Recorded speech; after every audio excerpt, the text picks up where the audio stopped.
It don't make sense to me. How can I possibly be so washed up and feel so dirty still? The moon above me seems to understand as others walk the avenue. The night you shoved me did not go as planned. Now I'm stranded on this cheap divan by a natural disaster that they call a man. Slippery on the shores of you.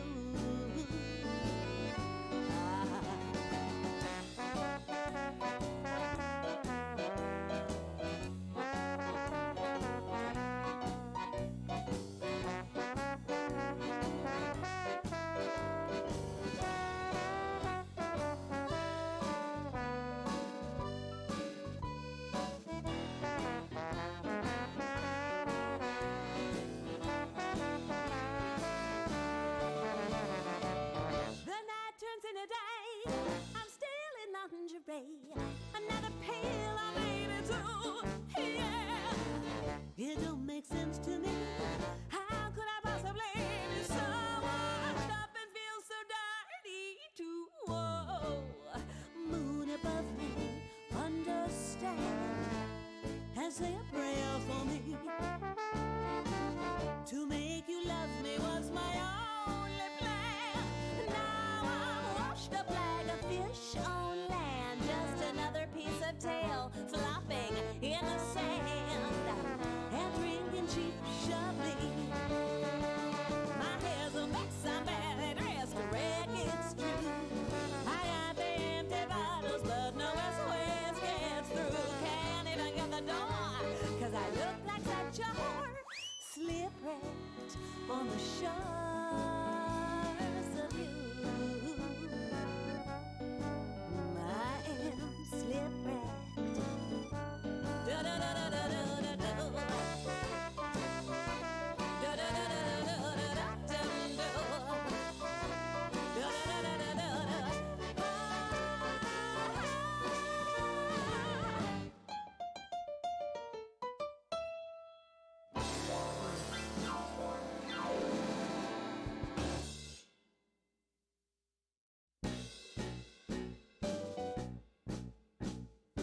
Once I was a girl who led the sailors on and never gave a kiss for free, dashing all their dreams until the night was gone, leave them trembling in the cold gray dawn.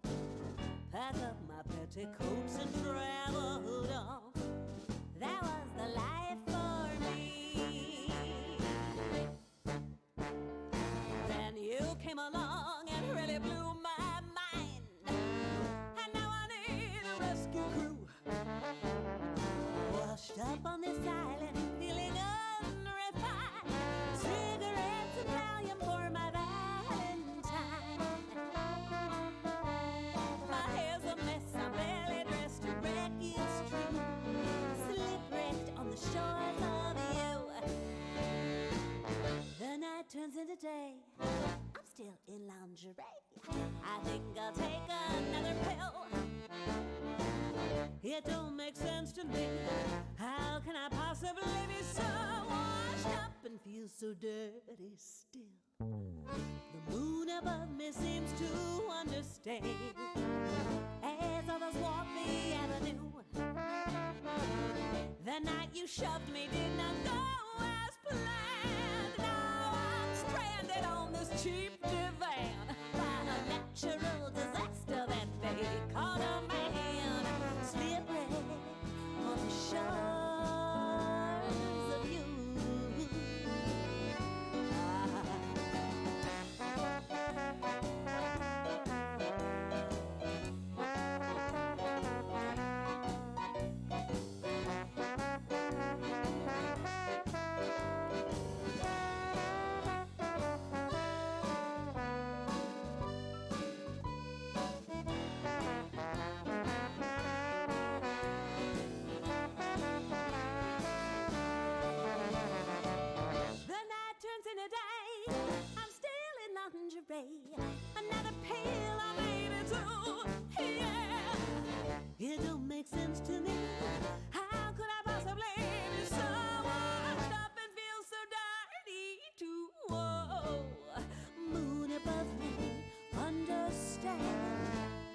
say a prayer for me.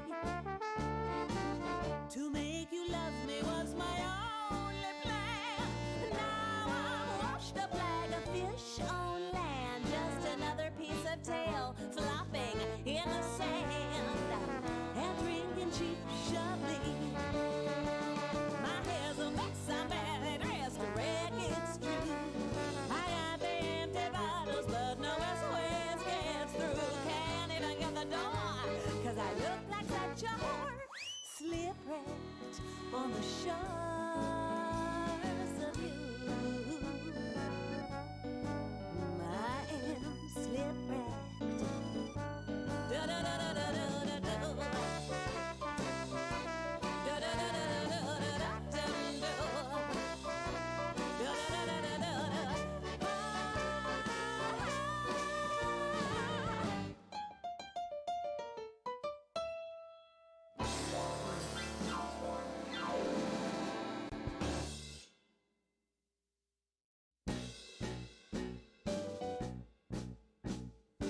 Once I was a girl who led the sailors on and never gave a kiss for free, dashing all their dreams until the night was gone, leave them trembling in the cold gray dawn.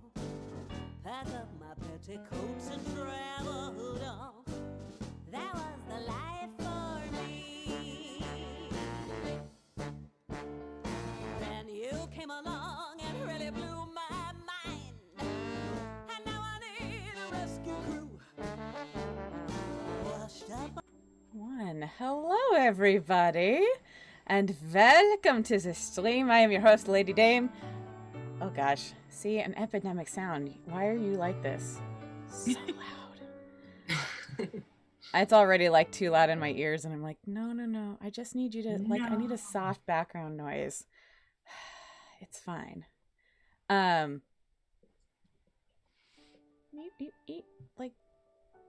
we go. Okay. Hi, everybody. Welcome to the stream. I'm your host, Lady Dame.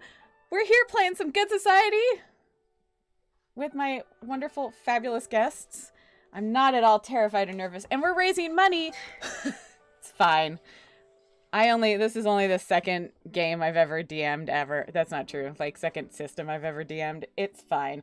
But we're raising money for the Innocence Project. It's the end of January. I've been reading Jane Austen novels, and on my stream all month, last night we had Jane Austen themed Smutty Saturday, which was it was a lot. It was great.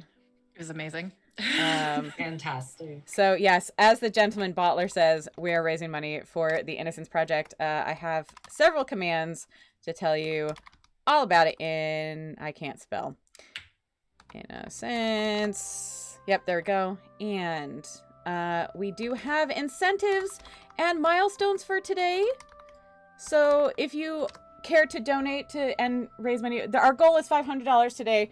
Might be ambitious, we'll see. But I do have some really excellent milestones. I do have some really excellent giveaways to do. If we raise that amount of money, I have 2 game keys for When the Past Was Around, which is one of the games I played this month in January. It was beautiful and heartbreaking, and I definitely cried on stream, so... Mare! Oh my goodness! Thanks for the donation. I don't know if that's... Yeah. Oh, well, sorry. That was an anonymous donation of $100. So we already are at our first giveaway of When the Past Was Around. Thank you for donated. That's amazing. Also, it means that I have at least a couple of interruptions planned already, but we'll save that for the game. Amazing. Oh, gosh. So yeah, we have that. We have that set up. I also, if we hit our goal... That's actually what my cat was crinkling earlier. We have tea from, as I still have the Post-it note on it, we have tea from Friday Afternoon Tea, which I am also drinking. I'm actually drinking one of them myself. This is Darcy's Delight. It's delicious. She has 2 Jane Austen themed blends that are perfect for Good Society. One is called Darcy's Delight, and the other one is Mrs. Bennet's Nerve Tonic. They are both absolutely delicious and perfect for your high society Jane Austen needs. Yeah, so I'm giving those away if we hit our goal of $500. So I really hope we do, because otherwise I don't know what I'm going to do with this tea. Because save it for another giveaway, I suppose. But I really want to give it away to people. So yeah. For those of you who are unfamiliar, Good Society is a Jane Austen TTRPG. I actually have a thing about that too, I think. I don't know. I have a lot of commands that I made for this. Yep, there we go. From Story Brewers, it's a roleplay heavy, low mechanics game where about rumor, society, and scandal. It's actually really well set up for longer, like a 6 to 8 session campaign to tell a full novel. We are just running a one-shot today with This is a Weekend in the Country. Yeah, I feel like I should go around and introduce my players today. I will be playing the host of this event, the Duchess. And let's go around. I'll have you all introduce yourselves. Tell us about your main character. We'll save the connections for as we get through the game. Yeah. I guess I will go first. Hi, I'm Kayla. I will be playing Lady Violet Haddington today. She is the eldest daughter of Lord and Lady Haddington and an heiress. Amazing. Who's next? I'll pick somebody. Yeah, do it. Also, Mare, thank you for the, just a second. Mare, thank you for the donation. We do have a minor social faux pas or random accident and one interrupting Duchess. Specifically. Thank you, Mare. I'll go second. So Ro goes next. I'm Ro, and I'm playing Mantis von Fellblood. Sort of doing her own thing. New money, as that's all I'll say. Yeah. Smells like new money. Smells. Oh my gosh. Sure does. I guess I will go next. I'm Meg, and I will be playing Carolina Dorchester from the rather ill-reputed Dorchesters. There's a lot of us, and they are rowdy. The Dorchesters, I'm already obsessed with. It's fine. Hi guys, I'm Mel. I'm going to be playing Ambrose Young, the ambitious young violinist. Yeah. Hello, perfect. Alrighty, so wonderful. Hello, everybody. Let's see. I guess that means we can get started, and I will set the scene for all of you. I thought I turned off these alert box sounds. I don't know why they're happening, so I apologize in advance. Thank you for the subscription, Nick Plays. Well, thank you so much for coming in and hanging out with us today. All right, so today is day 1 at the estate of the Duchess Danton. Sorry, Duchess Amalia Danton. Just played by yours truly, among many other characters. It is a beautiful estate in the English countryside, massive manor, and she has a lot of money and very little to do other than spend it.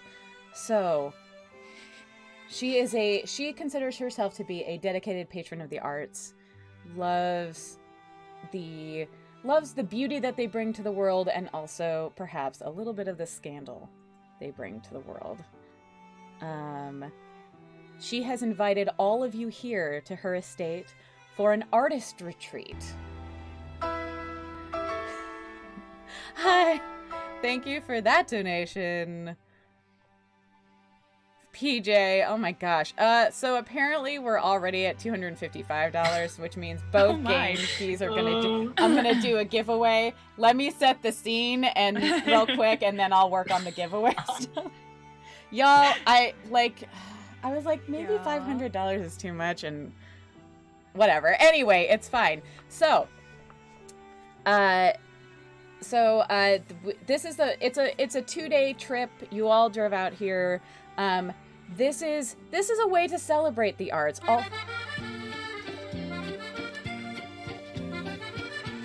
you for that donation. I will actually make a note. There is an actual donate link for the Tiltify. However, I will make sure that that $10 goes to that. But thank you.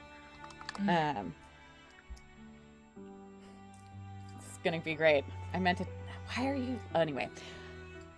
So, so some of you here are in attendance are artists. Many of you are the gentry because the Duchess thought it was a good idea to invite not only the artist, the most promising young artists of the time to her estate for a weekend where they can thrive, be inspired by the scenery, just a weekend where they don't have to worry about things like finances and food because they are indeed poorer artists, we think.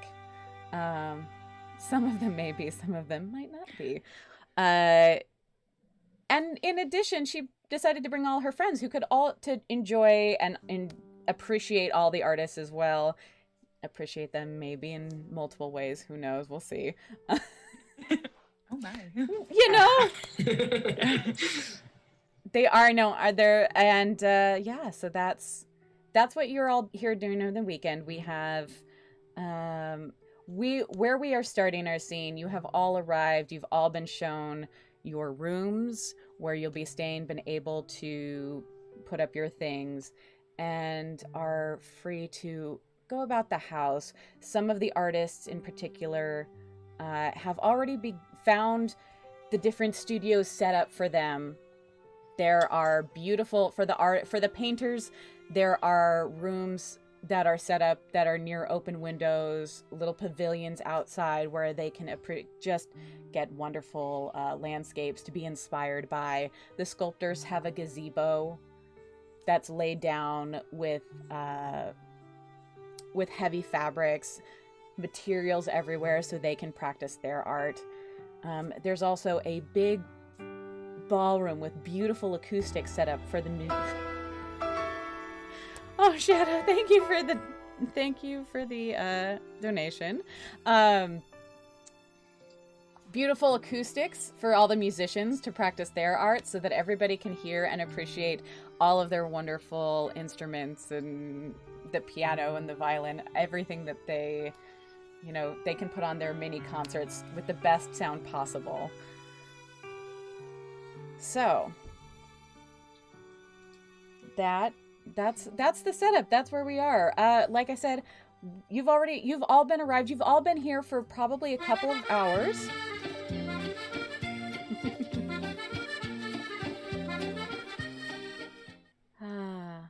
It's all supposed to be quiet, but oh well.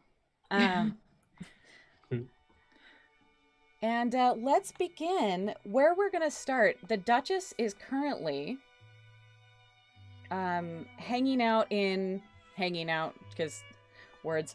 The Duchess is currently enjoying watching one of her favorite painters, a young man by the name of Everett. And does he have a last name, Kayla? Because I can come up with one. I had written one down, but I don't have those notes in front of me. It's okay. So go for it. All right. It says Everett Carlisle in the thing. Oh, you're right. I did get a name for Everett. Perfect. A young painter by the name of Everett Carlisle is painting the landscape. There's some horses in the background and everything like that. The Duchess is sitting just watching wistfully. I imagine that we also see a young Violet Haddington, the golden child of the Haddington estate, fortune. A young ingenue, the belle of society this summer. And her mother, Lady Sophia Haddington, who is so kindly played by Meg. Are any of the rest of you around at this point with this painter?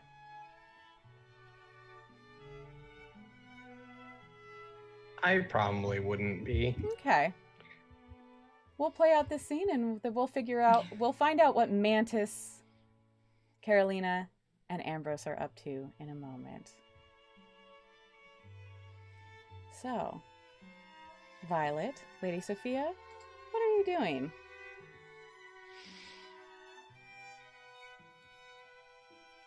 Violet is pacing the room slowly, trying to keep wandering eyes from a certain painter.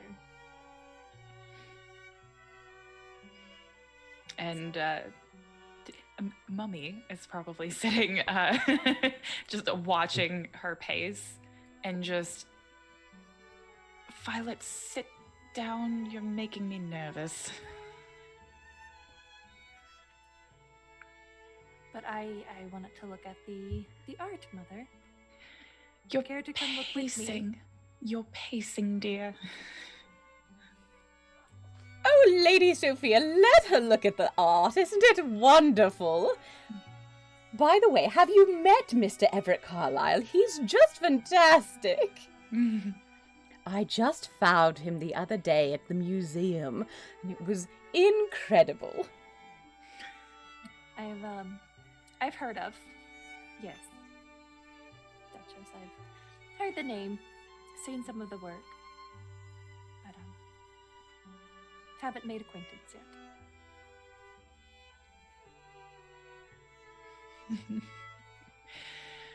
Fine if you say so, but this pacing is doing absolutely nothing for my nerves. Don't be nervous. We're just here to have a nice, quiet weekend. Quiet weekend. With no suitors. Just let's enjoy the art. Please. Mr. Everett Carlyle is sitting painting, every once in a while stealing a glance at young Violet. And as he does so, he's Everett Carlyle. Kayla, do you want to describe him for me? He has pink skin and dark curly hair. Very kind eyes, but a little on the awkward side. Little clumsy. Usually, has paint all over their hands and on their sleeves. Never on the torso or vest, but you can tell where their I don't want to use the word hobby. Where their passion lies. Right. Violet, do you go closer to see his painting? Only if the Duchess approaches first.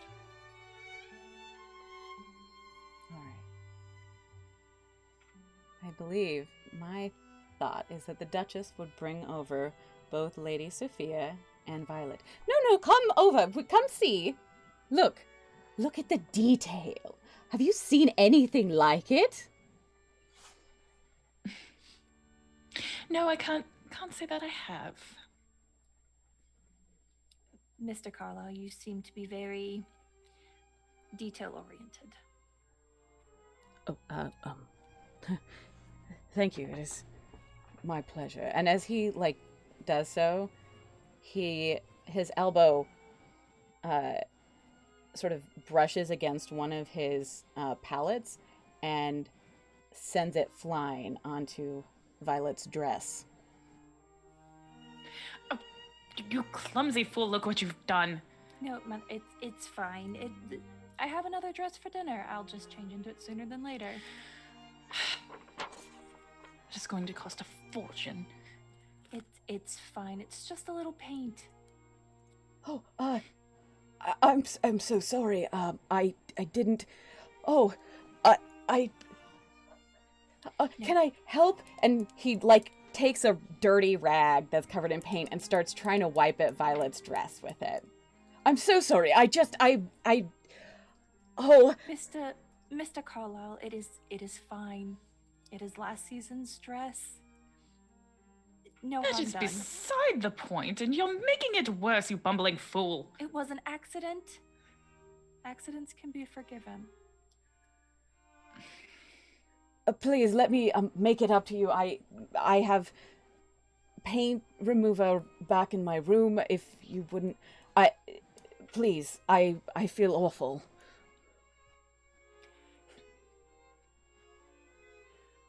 If you think that would get it out, then certainly we can try.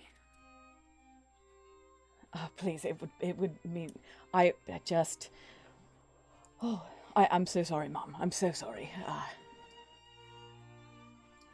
And if it's all right, I won't take but a moment, and please, I beg of you to come. You may join me.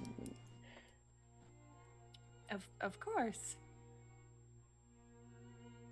He gives a curt nod and like beelines it, not really waiting to see if you follow. Mother, I will be right back. We'll see if we can get this dress sorted out. If not, I will just simply change. As if you're going unchaperoned. It's not... Mother, Think of what other people will think. And I have standards. It doesn't matter what your standards are. It's entirely what people assume. Well, I think you make the poor artist nervous because you chastise him for an accident. At least let me take Ambrose. Fine. Wonderful. But hurry up. And Violet heads off to find Ambrose. Ambrose, where are you at this moment? What do you think Ambrose is up to? I think Ambrose is probably preparing to get on stage for like perform some kind of sonata piece with like piano accompaniment.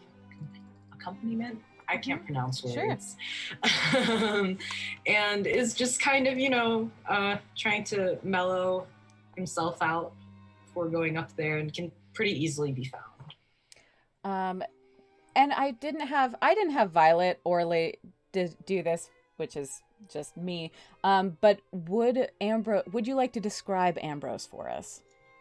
Oh, okay. Yes. So Ambrose is a man of average height with kind of this dark, a little bit too shaggy hair, maybe, not so neat, and really bushy brows, and these kind of like amber colored eyes, and just wearing a simple blouse and pants, isn't really dressed too formally. And Violet, what does Violet look like? I mean, paint splatter aside. Violet has kind of dirty blonde hair that she wears half up and curled. Definitely a natural beauty. Her dress that is now paint smothered was light purple with a yellow lace sash, and of course with the usual tall white satin gloves and a necklace of forget-me-nots that was from her father, that was gifted to her specifically for this weekend. Oh. I think you can find Ambrose easily enough. You just follow the sounds of the music as Ambrose is playing.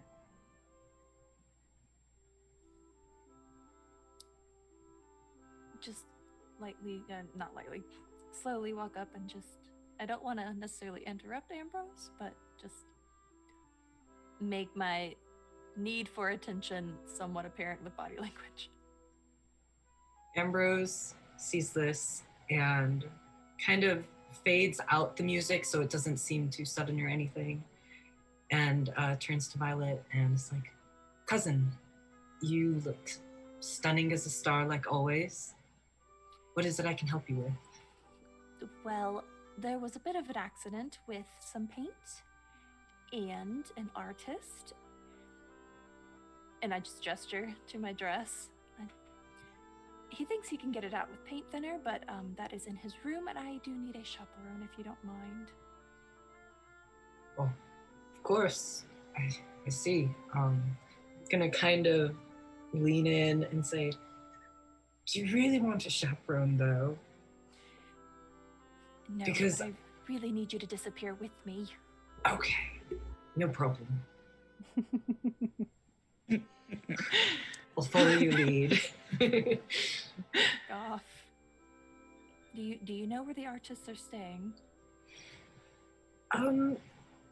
Quite frankly, this estate is Winding? seemingly Overwhelming? endless. Yes, It's yes. massive. Yeah. There's rooms everywhere. We'll find it. I know the general direction. All right, then I will let you lead the way, and chaperone. Chaperone. Mhm. Mhm.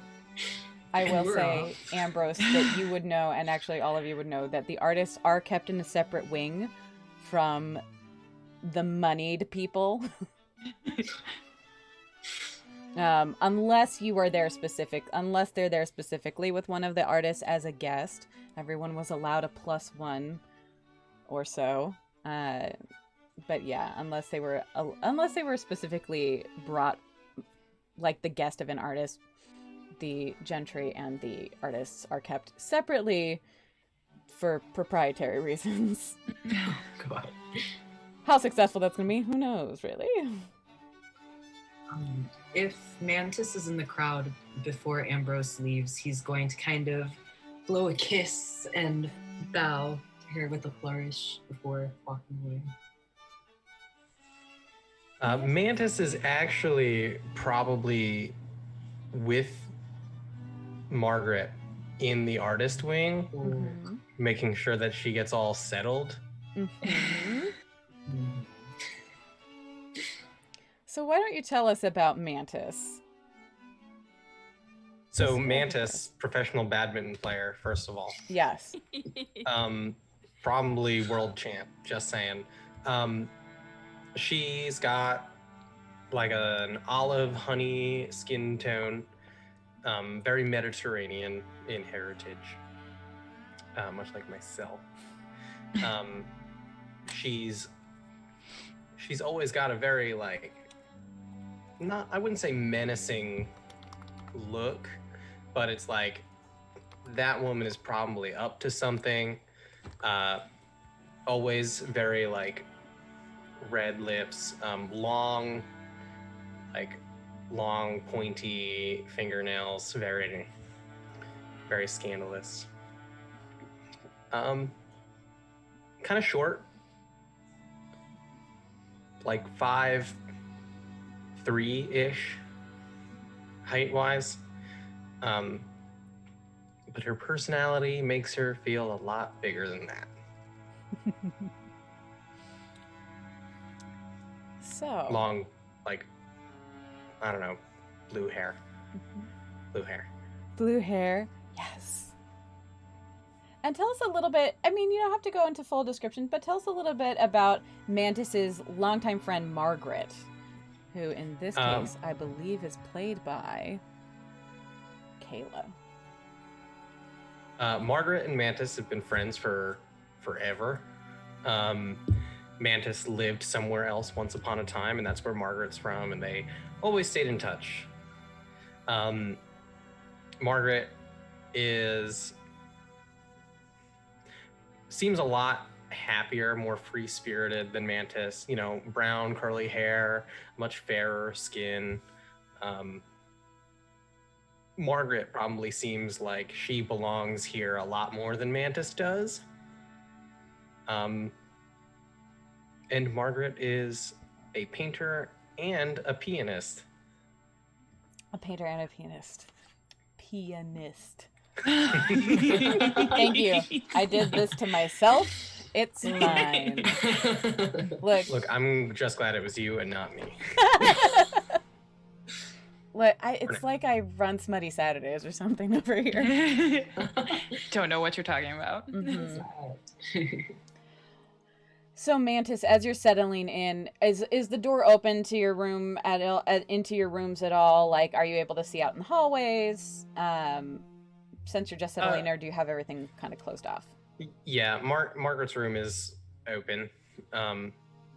We were just kind of moving some stuff in, nothing crazy. But I also obviously got distracted because I was probably in there telling Margaret about Ambrose. About Ambrose. So he's here this weekend. Yes. And what does he do again? That's a great question. He plays music. Okay, but what kind? The violin. Oh. I think you two would do wonderful things together. In the music room or in the bedroom? Is there really a difference? One's public, one's a little more behind closed doors. At this estate, anyway. The chemistry's all the same. Well, you have a point. Ambrose is a fine human being, and I wouldn't have invited you here if I didn't have an ulterior motive. You always do, and you always drag me down with you. Isn't that part of my charm? It is. Is this why you brought me all the way here? No, I was of course rather not. enjoying my summer home, but I mean, there's a lot of things that are important to me this weekend, including someone I may have mentioned in my letters many, many, many times. Yes, I have forgotten those letters at home. Could you remind me? It's Carolina, Dorchester. Right. Mhm. I've heard that family name. Don't they have a bunch of scandals revolving around it? Yes. I thought my scandal was something. Theirs is something more. Oh, Mm-hmm. so it's true what they say. Oh, I have no idea. Are we going to find out? I think so. All right, let's... Yes. This is going to be a wonderful weekend. I'm so happy you brought me all the way here, It'll be worth your even while. though the Duchess is a bit of a drag. Yeah. I mean, they all are. So hurt. People like us and people like them. They don't know how to have a good time. They just care about their status in the world. But I suppose I have to pretend to be one of them. Yeah, I guess we do. Shall we put on a show then? Make this one of the best weekends they've ever seen. We shall. All right, let's get to it. Alrighty. And speaking of Carolina Dorchester, where is she at this moment in time? We'll get back and sort of touch these scenes, but... She would probably be just kind of wandering around, checking out things as everyone is getting set up. Mm-hmm. Kind of trying to keep to herself. Is her brother with her? Oh, yes. She is keeping a very watchful eye on her brother. Why don't you tell us a little bit about Carolina? Okay, so Carolina is probably like mid 30s, and she is by her own judgment plain. She's just very average, brown hair, brown eyes, just kind of modest and meek and keeps to herself for the most part. Strong-willed when needed, but that's for the most part. She just kind of tries to keep to herself because her family's a little out of hand. And tell us a little bit about Dennis, who in this case is going to be played by Mel, I believe. So Dennis is her brother. I'm going to make the assumption that he is the younger brother. He looks very much like Carolina, so dark hair. But he is definitely more flashy than she is. So while she tries to hide in a room, he tries to command it. So he is dressed very very nicely in like a nice suit and jacket, and with his hair combed back nicely, and just carries himself like he is the most important person you have ever met. He's handsome and he knows it. He's handsome, and boy does he show it. So, what are y'all What are you and Dennis talking about? Give us a little bit. Can you two chill? Sorry. They're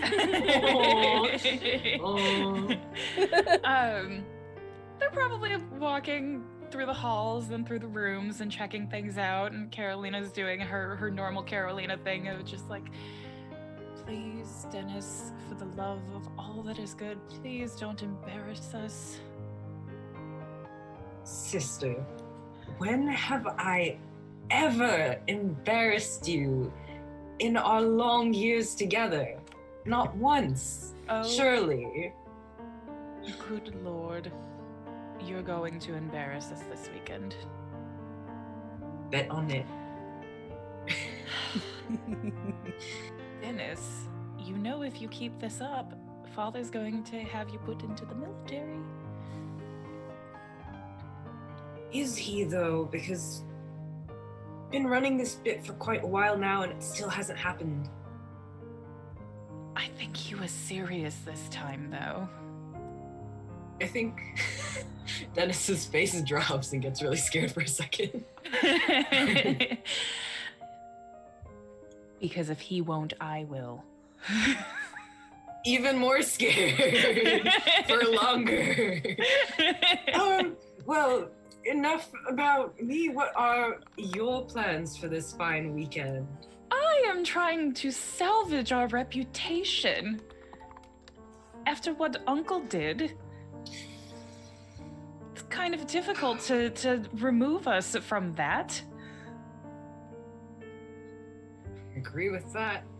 You have a plan. Yes, to stay out of trouble. Although it doesn't help that people seem to think that just because Uncle gambled away his fortune, that we also are destitute. Unfortunate indeed. Dennis just tucks some playing cards back into his pocket. God, I knew I should have kept you two apart when you were younger. Do you see anyone you find interesting here? That is not what we're here for, Dennis. Brother, please. Sister, please, you need to... Ooh. I just know you can be the life of the party if you just put yourself out there.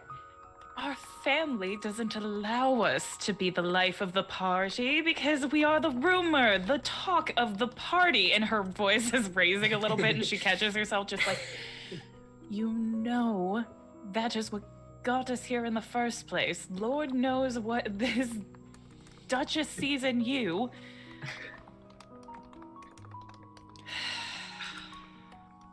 The Duchess. You know what? No, that opens a door I don't want answers to. I mean, I didn't say anything. No, but I know you Say well a enough to word. I know you well enough. Please That tell me you didn't swindle her out of anything. I don't know if swindled is the right word. Dennis, you did it. It's but back to you. If people are gonna talk about us anyway, that's not going to change until something more interesting happens to these boring people. We might as well give them a story to tell. I'd rather not be the story they tell. And she's got her arms crossed as they're walking now, like, I can't believe we're having this conversation right now. Fine. We are trying to restore our reputation, not damage it further.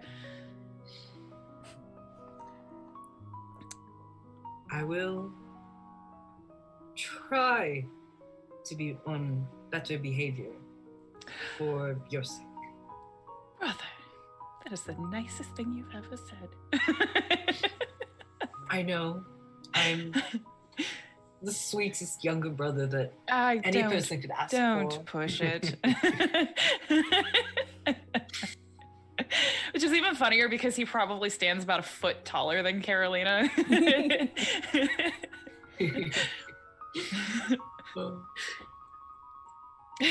Alrighty. So, where we have left Dennis and Carolina at the moment. Mantis, as you're unpacking, you see outside your door, first, the halting steps of a sad-eyed painter, who, almost trips over his feet. You notice that he is, constantly looking behind him. In anticipation, a little bit of nervousness, as he heads to his room. As he continues on, shortly behind thereafter, are the figures of Violet Haddington and Ambrose Young. What to make of that?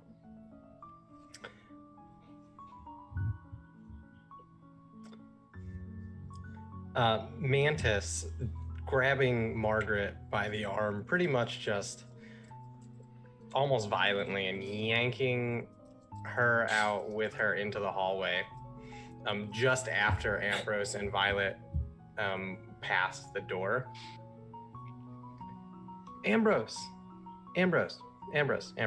Oh, turn around. My muse. Hello. Hello. This is Margaret. Pleasure to meet you. I've heard so many wonderful things. Oh. And who are you? I don't think we've met. Oh, this is... Wait, Violet? Is that what? Mm-hmm. Okay, Violet, my cousin. Lady Violet Haddington, pleasure to meet you. It's a pleasure. I am Mantis von Fellblood. Are you an artist this weekend? No. I was invited personally by the Duchess. Oh, I've never heard of your name. That's quite surprising. Ambrose here is an investment of mine. Oh. Unfortunately, my cousin and I don't really talk much amongst ourselves. We are both rather busy. I need to go get this paint out of my dress. It's been lovely, but I have somewhere to be. I'm sure you do. I think while Violet and Mantis are getting acquainted, Ambrose is kind of looking at Margaret from the side of their eye and walks over and is just like, I'm Ambrose Young. It's a pleasure to make your acquaintance. The pleasure is all mine. Mantis has told me stories. Oh. She says that we would make beautiful music together. I would like to find out. Oh, gets very red, gets so red, and looks at like his hands literally anywhere else, and is just like, yes, you are lovely, and Oh my! look at I'm the time. sure. Looks at Violet and is like, help me. Violet has gone to find the painter's room. Oh, Mantis has Violet already has started left walking you. away. oh. So it's just Ambrose and Margaret. It doesn't have to be now. And it doesn't even have to be a real thing. But if you would like, could make arrangements. Could also show you some of my painting. I would love to see some of your paintings. As Ambrose and Margaret are talking, who should appear? Who should appear? But the grand, she's not a Grand Duchess, but she is a Duchess who is in fact very grand. Thanks for the follow, Morning Junior. Whomst should appear but the Duchess Amalia Danton. Ambrose, darling, how are you? Oh my goodness! And Margaret, and this is the DM. What is Margaret's last name? Did we establish that? We haven't established that. Nope. All right. Margaret Stafford. Sure. Sorry, you had a name and I totally interrupted you. No, I didn't. Okay, great. Perfect. Whomst. Margaret Stafford. Ms. Margaret Stafford. And Miss Margaret Stafford, two of my favorite artists. Oh, my goodness. How are you enjoying your weekend, my dears? It has been quite lovely so far. I cannot wait to play the piano for you later. Oh, later? Why wait until later? What about now? I was thinking we could put on a little concert, a little, like, afternoon concert to get everybody in the mood. There's nothing wrong with now. And maybe, Ambrose, if you would like to join. You know, we could all three of us put on a little concert. I do a little singing myself. That's going to be just wonderful. Would love to. You play the piano. Me? Oh, I mean, right? You... Piano, I violin, yes. I'm sorry. There's so many of you in my head. It's just, I'm so overwhelmed by all of the beauty that I have brought together. Very large weekend. Yes, I play the piano. It's lovely, Duchess. Ambrose will say while looking Margaret in the eyes.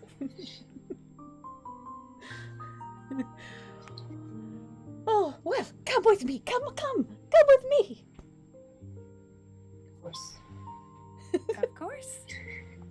And the Duchess drags the two, Miss Margaret Stafford and Ambrose Young to the piano room, which leaves us with, let's see,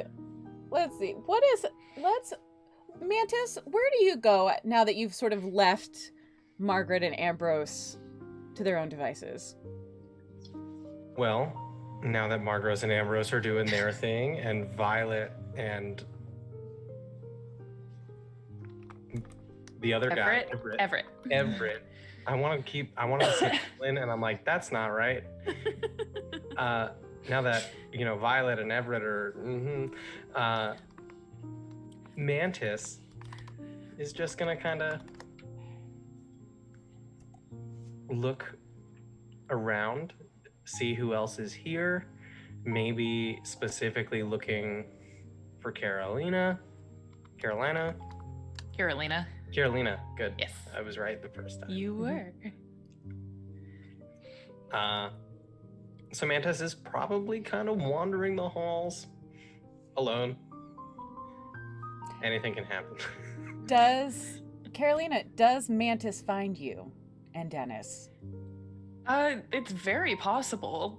They've just kind of been wandering and probably won't stop until they get to an actual event. So probably once Margaret and Ambrose start playing, that actually might be where they're headed at this point. having heard the Duchess from, I'm sure, all sorts of like everywhere. Oh god. You do in fact hear as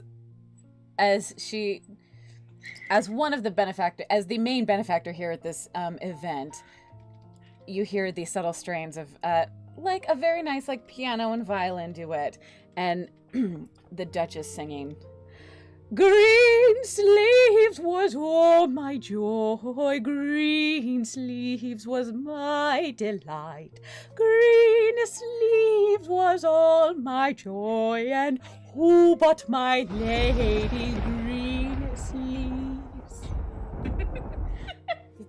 It's loud. Oh my god. It's not like completely off key, but like it's not pretty. Margaret just keeps side-eyeing Andros with small grins, trying not to laugh. It continues to play. Same. I also think that when they were preparing to play, I think Ambrose would have given like a shy eyebrow waggle while what's it called, rosining his bow. Mm-mm. Oh my god. And then immediately regretted it. Like, in his head, too bold. That was too bold. And like too much. And as Margaret would have been getting ready to play, she would have slowly taken off the gloves, finger by finger, just slid them off. What have I done? You did this. as Carolina and Dennis are strolling into the room, just like, do you wonder if she knows she wouldn't sound so much like a strangled cat if she stopped peacocking so much? Sounds And like speaking of peacocking, Mantis on the other side of the room, in a dress that is probably bigger than it should be. For a weekend in the country. Oh yeah, absolutely. Mantis just sort of walks towards Carolina and Dennis. Hello. Hello. Hello. I'm not sure that I've formally introduced myself. We've met quite a few times. I'm Mantis von Feldblood. Oh, yes. Yes.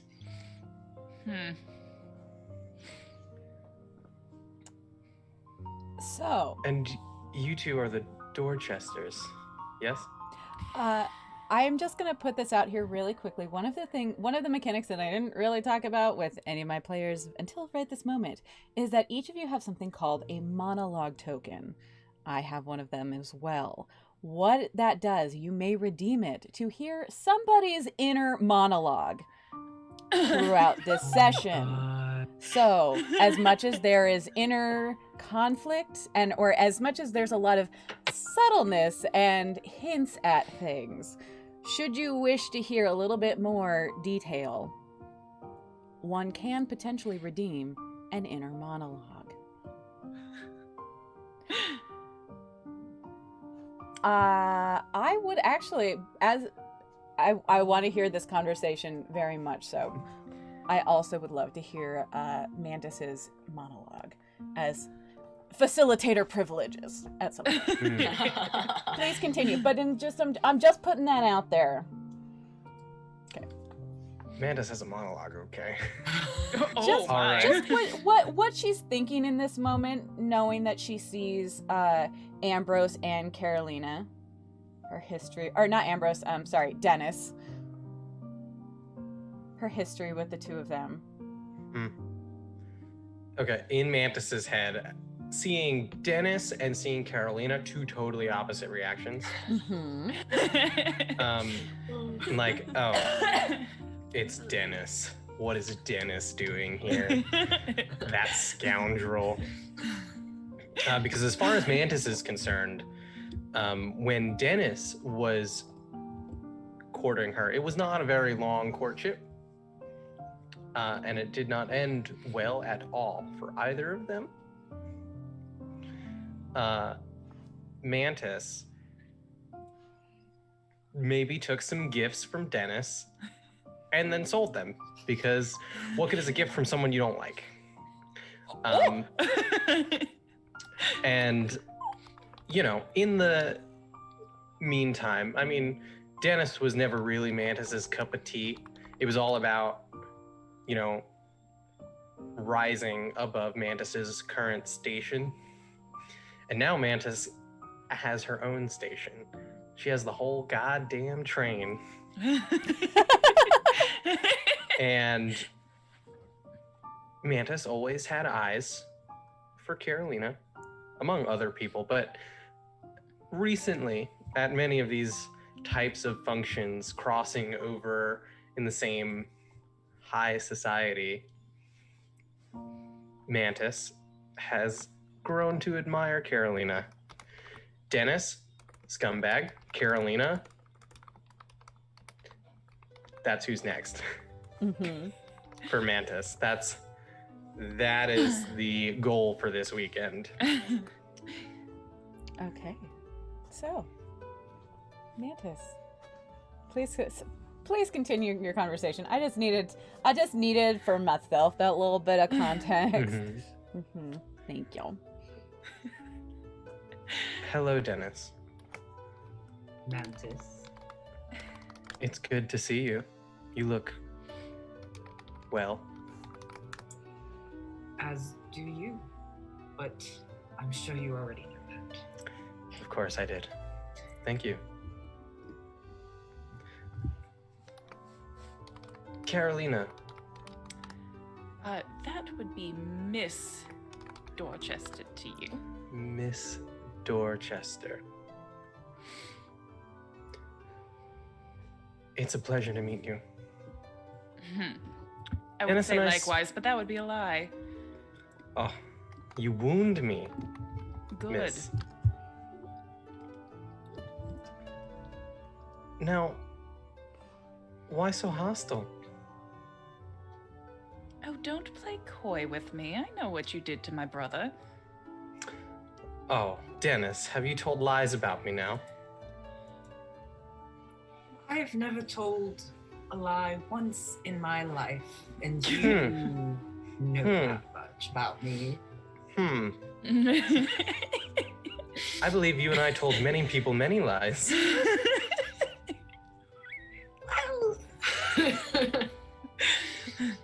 We had a good run, Dennis. But Fun while it lasted. we lied plenty together. Good. Is that many. what we're calling it now? It was something. Huh. I'm not the one who was in bed with someone else.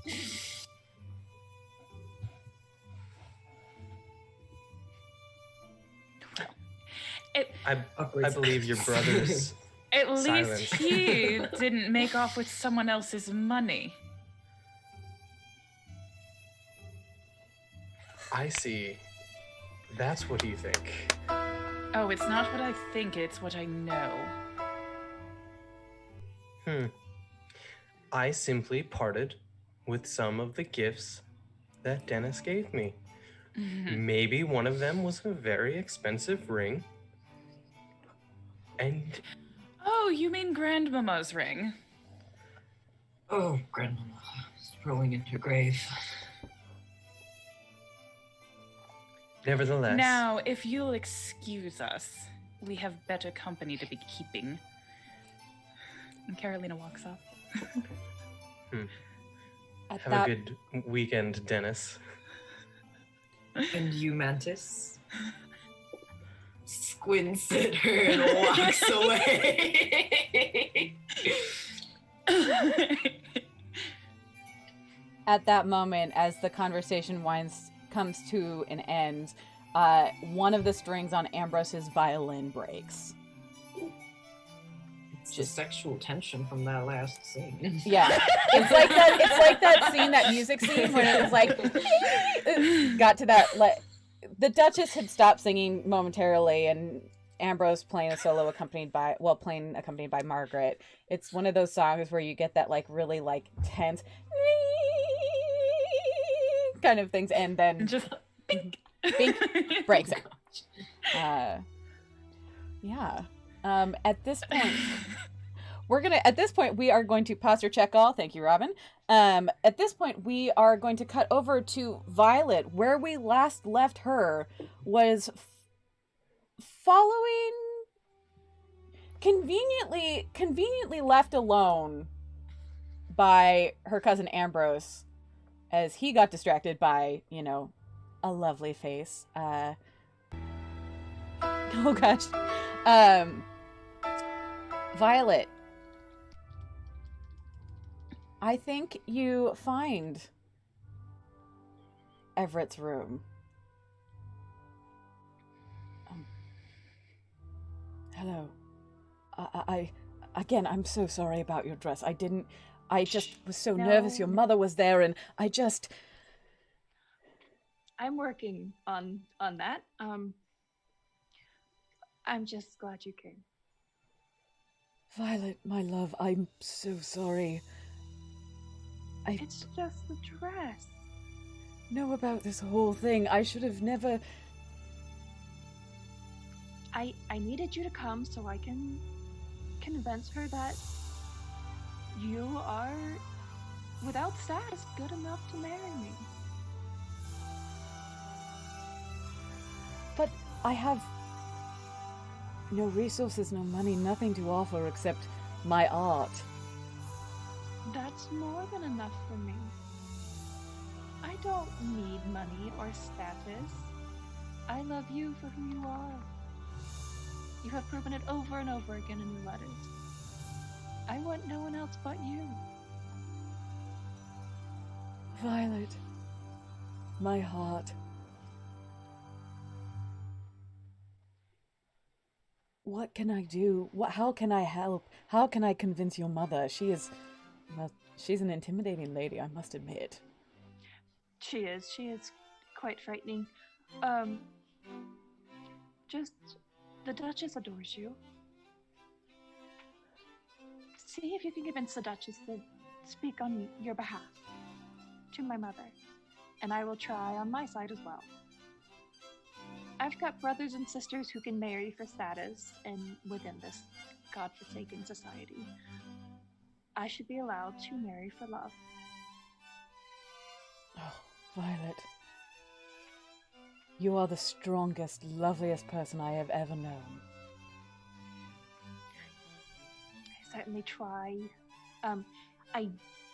For the sake of things, I do believe that there's a bit of a concert downstairs, and I do need to change before I go back down, because I don't think you could save this dress, unfortunately. No, but I do need help out of this dress. Are you asking me if I can help? Absolutely. But I require your assistance. In all things. Violet just flushes red. Completely. And...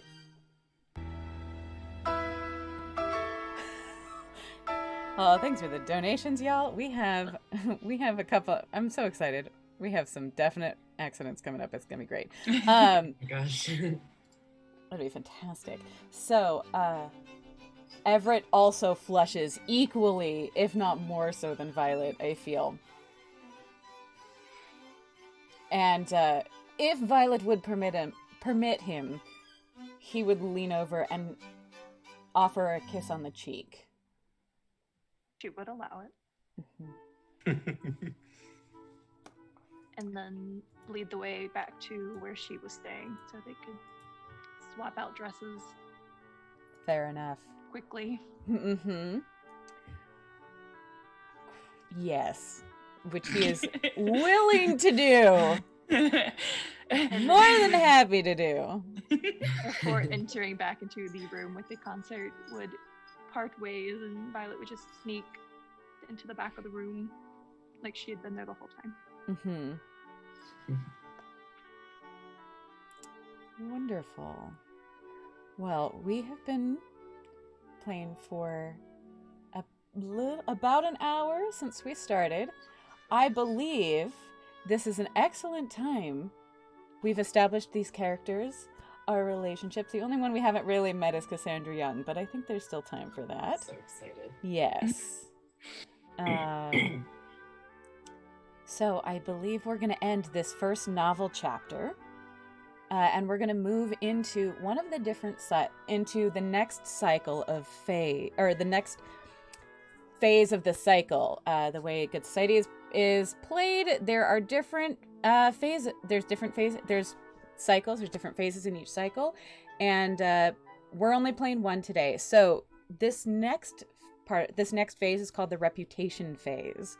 This is where we add reputation tags to ourselves, decide whether our reputation has gone up or gone down.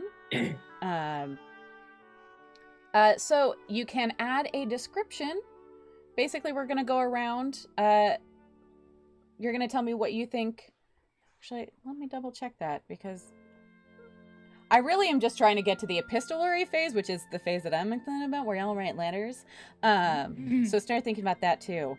But as far as the reputation phase is concerned, I've definitely never played this before. It's kind of an interesting system, so I'm figuring it out. It's great.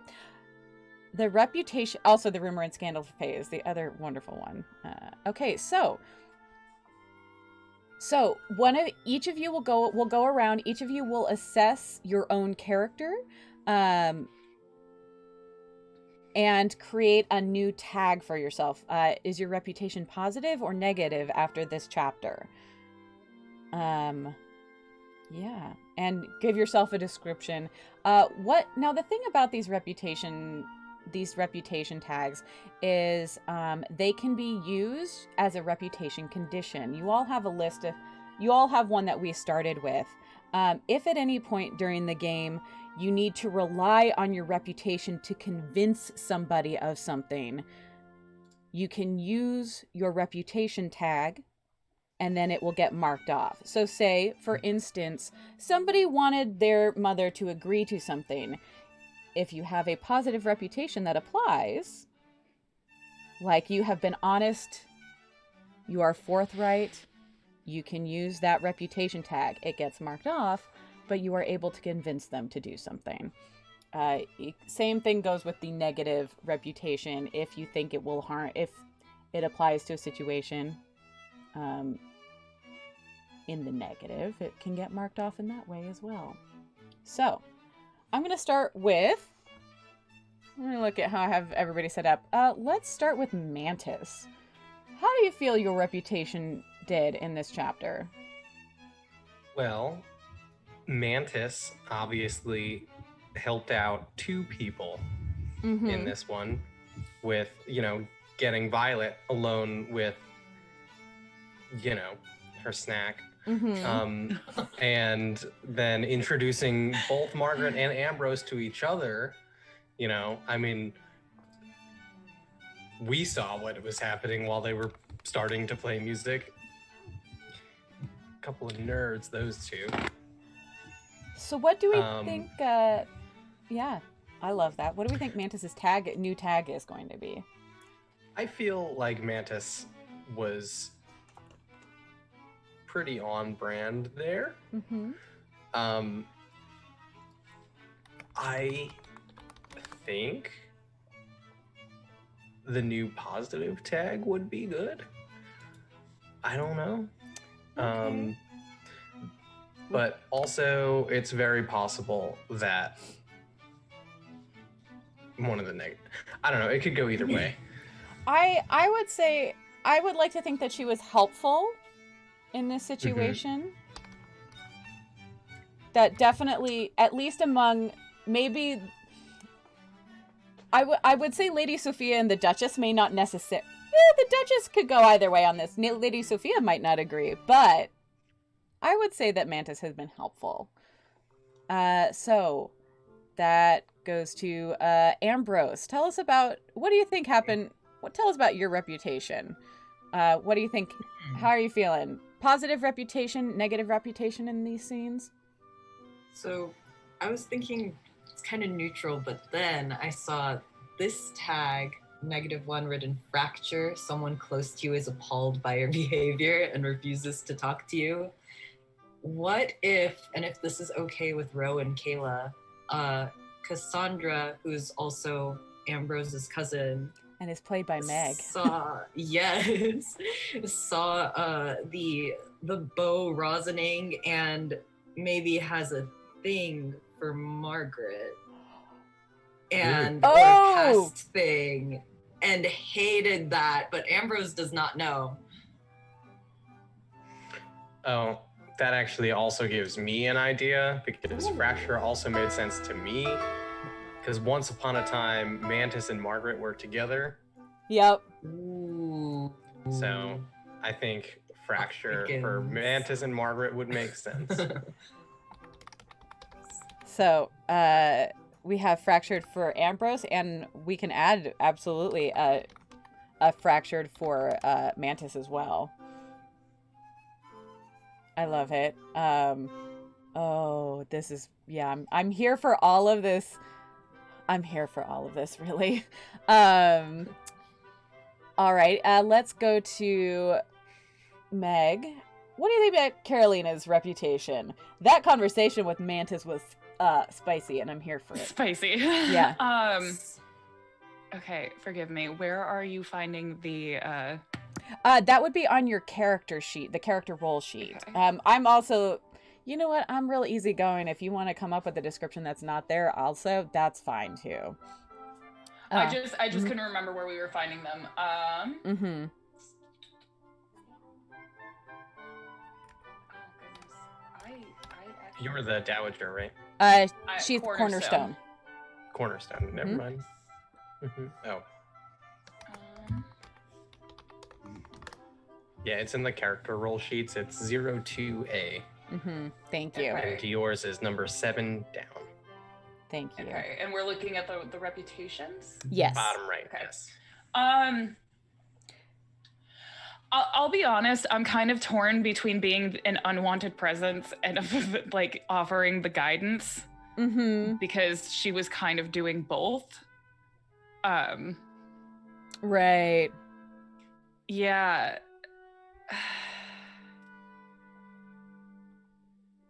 Let's go with the unwanted presence. Okie dokie. She's trying. She's trying. She's trying very desperately, but she may be overcompensating, but definitely in the sense of just like fretting over Dennis, and especially in her reactions to Mantis. I think she is just being a very stubborn, unwanted presence. All right, and that leaves us with Kayla. So it's not on there? No, like it's like I have the character sheet and everything, Yeah. but what I was gonna say isn't necessarily on that That's sheet. I totally don't feel like fine. any of them really fit Yeah. what's happened. But I feel like reputation would be slightly affected negatively because Violet just wasn't present. Mm-hmm. She was, of course, sneaking away and wasn't Mm-hmm. around to, be seen. And Mama has noticed. Ooh. Oh, yeah. Oh no. Mm-hmm. Mama is sharp-eyed. She would probably notice that her daughter took a little longer than she should Oh have. no. Oh, and especially when she realizes that Ambrose is not with her. There's that too. Oh, yeah, that'll do it. Fucked up. Whoops. Oh, this is... Good job, Ambrose. Good, Oh, good job. gosh. I'm sorry, Violet. I failed you. Oops, all scandal. Oops, all scandal. This was definitely... this is what I get for calling this a weekend in the country, y'all. Oh well. I will throw in an extra gift to somebody who can, the first person who can name what my reference is for that title. Thanks. I have You something. told me, so I'm not. Yeah, Kayla doesn't count. Anyway, so sorry, Kayla. You have an extra negative tag, and can you tell me what that tag is? S'il vous plaît. Just Is non-present a word? Non-present. I'll put it down for now.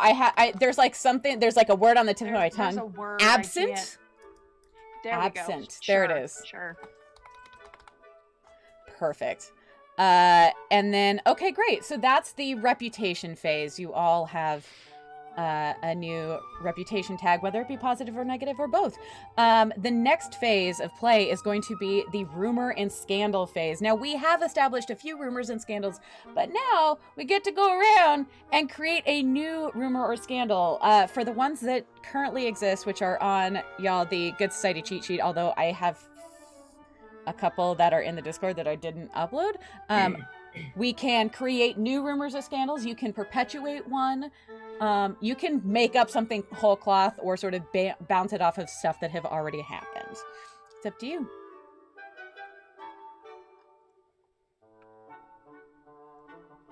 So let's go backwards. We're going to start with Kayla if you want to do a new rumor or create a new rumor or scandal.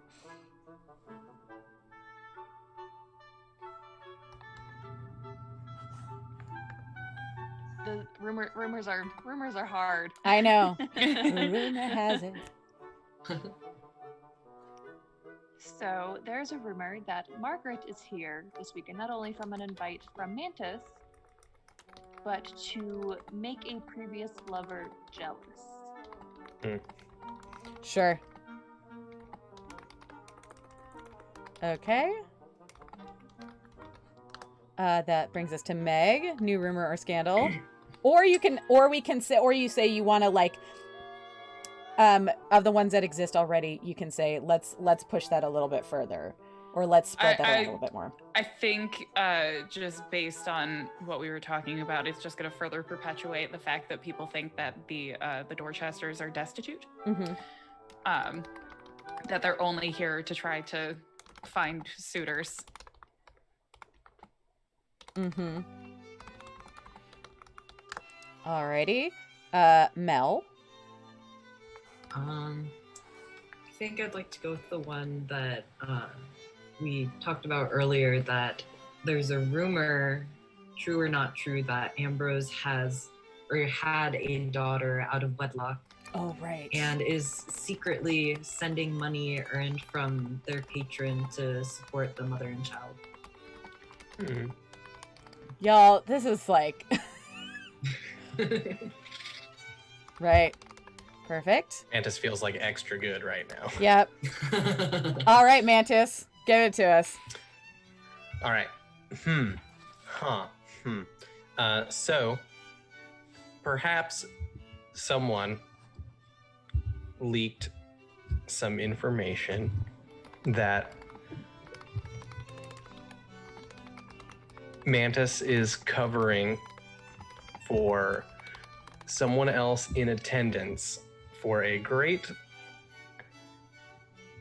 both a crime committed, but more of like a societal crime.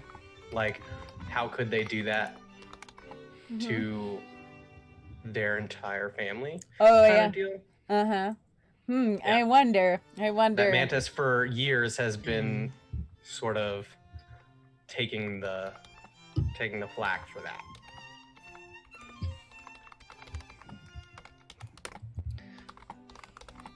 Excellent. Alrighty, and I believe... Okay, which then brings us to the epistolary phase, which is an important phase in a Jane Austen novel. This is where we write letters. You can choose to write a letter to someone who's present. This can take place in the past, or it can take place now. You can also send it to somebody else who's outside of all of this. That is your choice. And it doesn't have to be long. You can just... This is similar to... Think of it as a little bit like an inner monologue too. You can, you're sending a letter to somebody who... keeping them up on the gossip, stuff that you've observed, stuff that you've noticed. This is a good time to maybe spread a couple of rumors, if you so choose, in this letter. Does anybody feel like they have an idea of a letter they want to send? Yes, Mantis. Oh, let's start with you. This is going to be, it's more of a note than really a full-blown letter. Mm-hmm. And it's going to be, it's not going to be signed. It's going to be anonymous, but it's going to be very clear that it's from Mantis, because Mantis is going to be the only one who could possibly know this. And it's going to be to Dennis. Mm-hmm. The letter starts, Dennis. Line break. If you don't tell them about the ring, then your allowance is done. And that's it. No Okay. signature. Dennis will know. Oh my. This is Love so that. juicy, y'all. Oh my god. Ha! All right, Kayla, you had a letter in mind? I've got 2 in mind, All right. You can send both, absolutely. both of which happened in the past. Mm-hmm. One being to Everett. Perfect.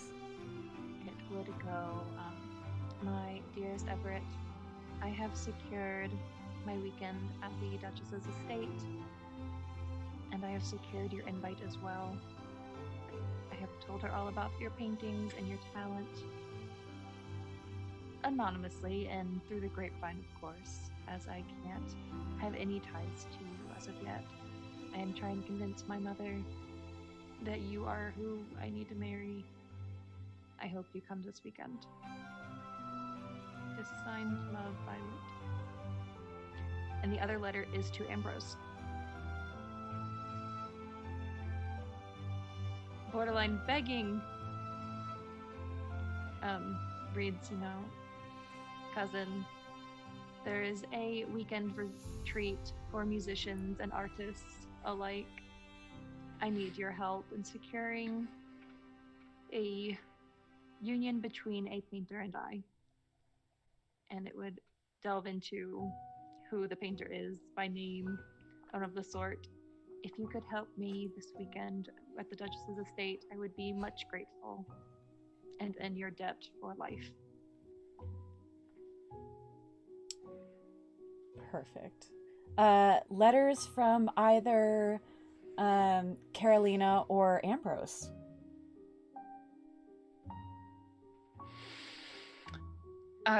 Carolina probably had sent one in the past to Dennis that just said something along the lines of, my dearest brother.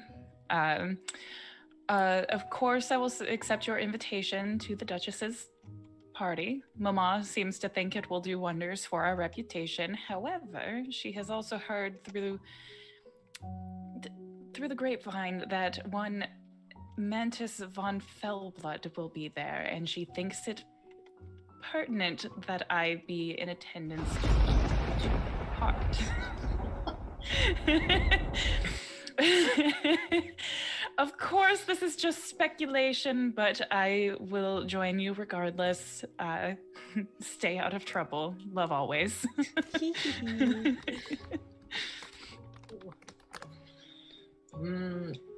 think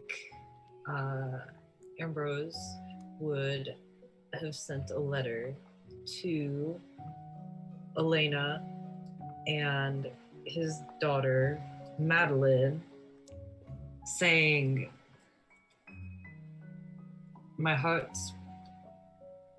I'm sorry I have not been able to come across much money in previous years, but I have a wonderful new patron, and I will be sending much more good fortune your way very soon, if all goes well this weekend. Love, Ambrose. That's so lovely and sweet. So, I'm going to take some facilitator privileges, and also because some delightful folks have sent in donations, I wanted to use one of them at this moment to say that I think one of the servants who was somehow passing notes or somehow intercepted Mantis's note to Dennis. And may have gotten it into the hands of Carolina. Oh, Ooh. can I make it a little juicier? I think so. I hope so. Because I would hope that they would have brought that to her in the middle of all of this shenanigans in the music room, and Mantis 100% saw her open it up and read it and just look at Dennis. Oh no. Alrighty. I think this is the. I'm in trouble. Yep. And from here. Mantis letter to Margaret. Get it. That one is signed. Yeah. Oh yeah. 100%. With like the biggest flourish. Get it. Go girl. Y'all. So we just did that just really happen, y'all? Oh Because my like gosh. what also I believe we just hit our goal. Let me just refresh it. I don't know. We are at 400. Yes. It hasn't updated yet, but so we'll see. It looks like it was tipped through your Streamlabs. Oh, it was tipped through Streamlabs. Oh, dang it. Okay. So I will add that. Hey friends, if you are donating, I appreciate it, but I do have a donate link here for the charity. Anything that's tipped through anything that's been tipped through Streamlabs today, I will make sure goes into the Tiltify myself. It's just better if, y'all do it for accountability purposes, but I will make sure that $100 goes into the Tiltify. So thank you all so much. We have hit our goal of $500, which means I will be doing a giveaway for the Friday afternoon tea, and I'll have to update it. We are gonna do one more giveaway during the there it is.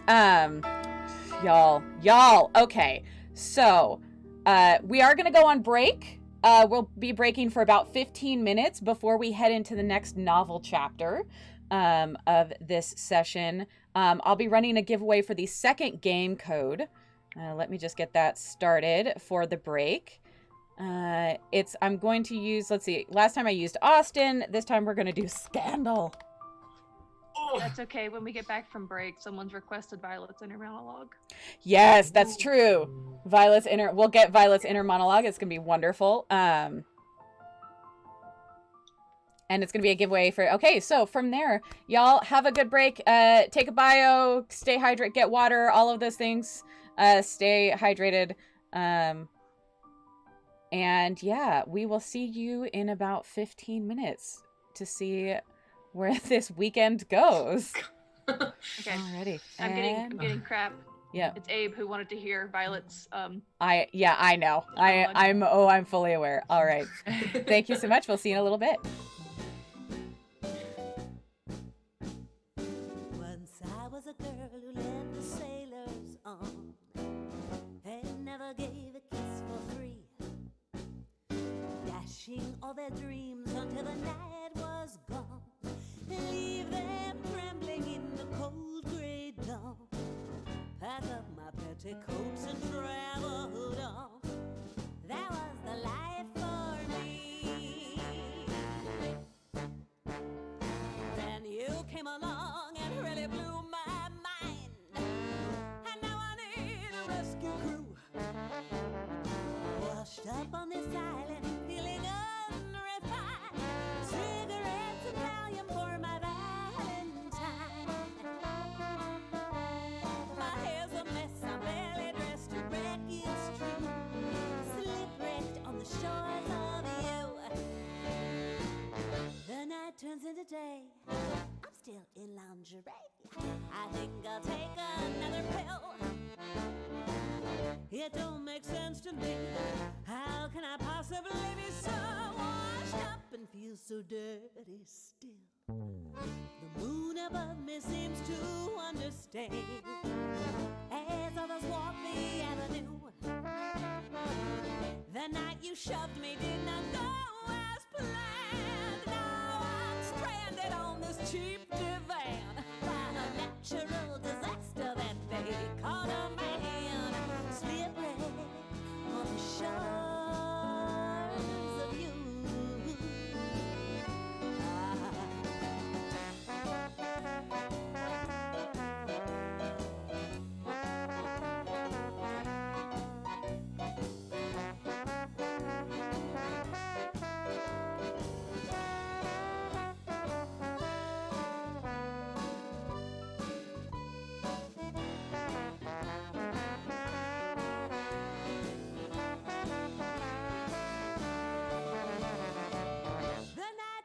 day.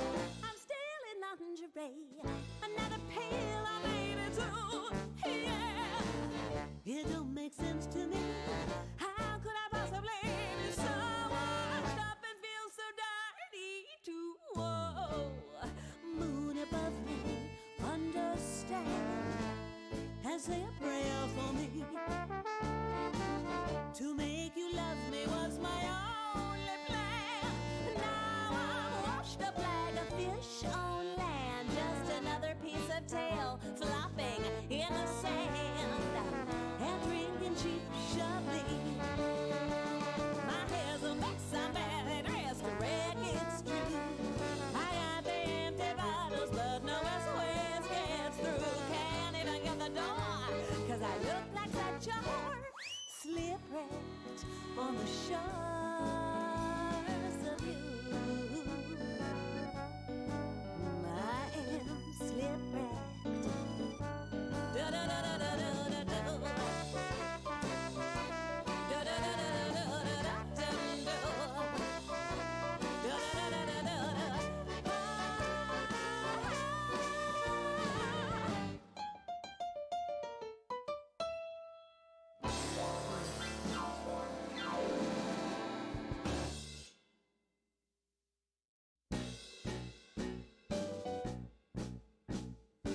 Once I was a girl who led the sailors on and never gave a kiss for free, dashing all their dreams until the night was gone, leave them trembling in the cold gray dawn.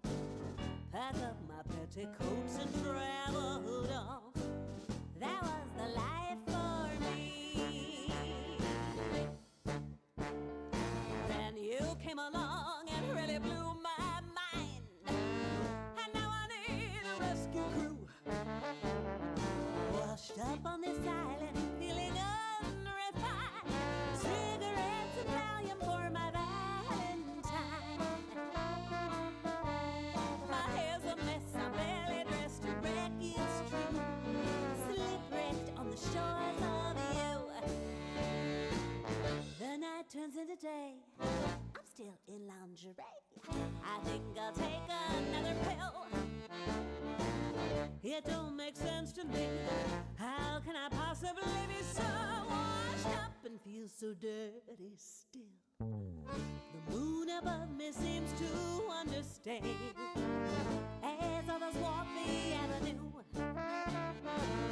The night you shoved me did not go as planned. Now I'm stranded on this cheap divan by a natural disaster that they call a man. Shipwrecked on the shores of you.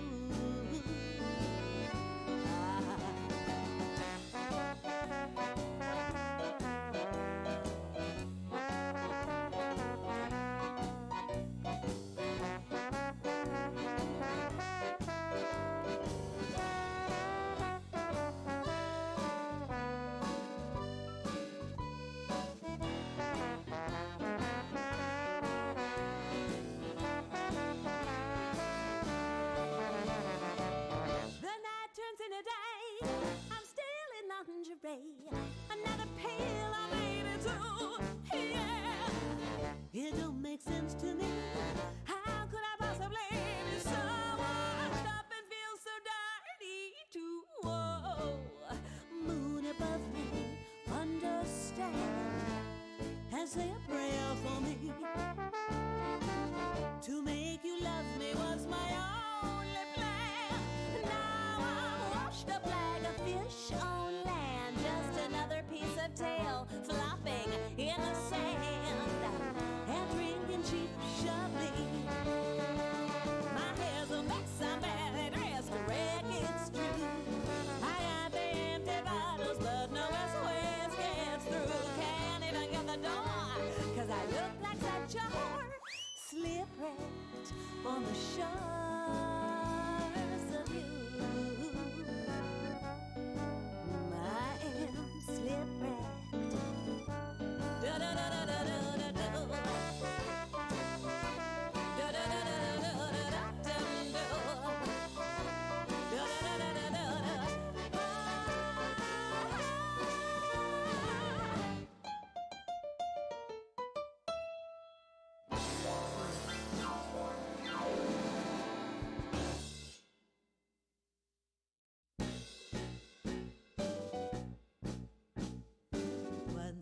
was a girl who led the sailors on and never gave a kiss for free, dashing all their dreams until the night was gone, leave them trembling in the cold gray dawn, pack up my petticoats and traveled on. That was the life for me. Then you came along and really blew my mind, and now I need a rescue crew.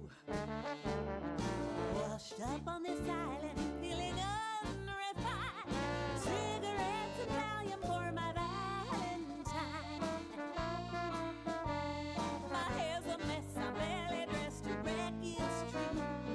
Shipwrecked on the shores of you. The night turns into day, I'm still in lingerie. I think I'll take another pill. It don't make sense to me. How can I possibly be so washed up and feel so dirty still? The moon above me seems to understand as others walk the avenue. The night you shoved me did not go as planned. Now I'm stranded on this cheap divan by a natural disaster that they call a man. Slippery on the shores of you.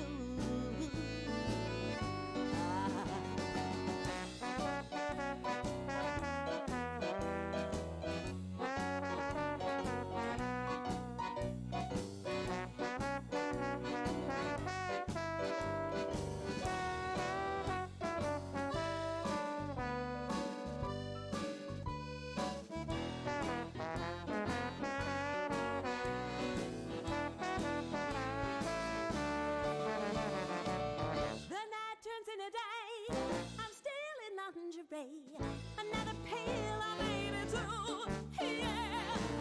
It don't make sense to me. How could I possibly be so washed up and feel so dirty too? Whoa, moon above me, understand, and say a prayer for me. To make you love me was my only plan. Now I'm washed up like a fish on land, just another piece of tail flopping in the sand, and drinking cheap Chablis. My hair's a mess, I'm badly dressed to wreck, it's true. I got the empty bottles, but no SOS gets through. Can't even get the door, 'cause I look like such a whore. Shipwrecked on the shores of you. I am shipwrecked. Da da da da da da da da. Da da da da da da da da da. Da da da da da da da.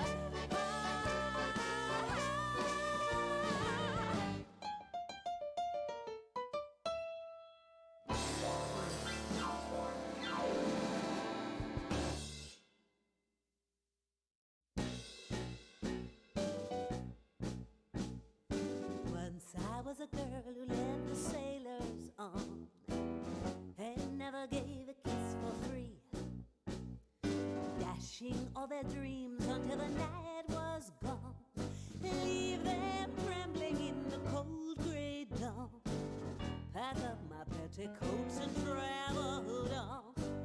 That was the life for me. Then you came along and really blew my mind, and now I need a rescue crew.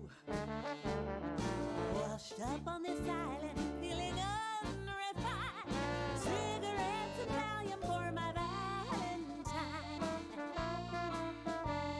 My hair's a mess, I'm barely dressed to wreck, it's true. Shipwrecked on the shores of you. The night turns into day, I'm still in lingerie. I think I'll take another pill. It don't make sense to me. How can I possibly be so washed up and feel so dirty still? The moon above me seems to understand. As others walk the avenue, the night you shoved me did not go as planned. Now I'm stranded on this cheap divan by a natural disaster that they call a man. Slippery on the shores of you.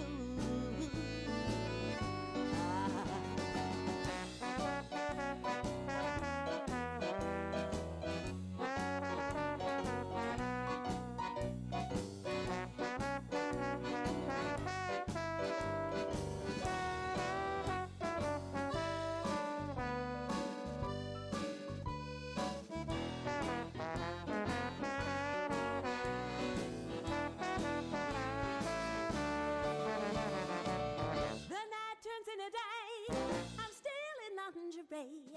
Another pill I made it to. Yeah, it don't make sense to me. How could I possibly be so washed up and feel so dirty too? Whoa, moon above me, understand, and say a prayer for me. To make you love me was my only plan. Now I'm washed up like a fish on land, just another piece of tail flopping in the sand, and drinking cheap Chablis. My hair's a mess, I'm badly dressed, wreck it's true. I got the empty bottles, but no SOS gets through. Can't even get the door, 'cause I look like such a whore. Slipwrecked on the shores of you. I am slipwrecked. Da da da da da da da da. Da da da da da da da da da. Da da da da da da.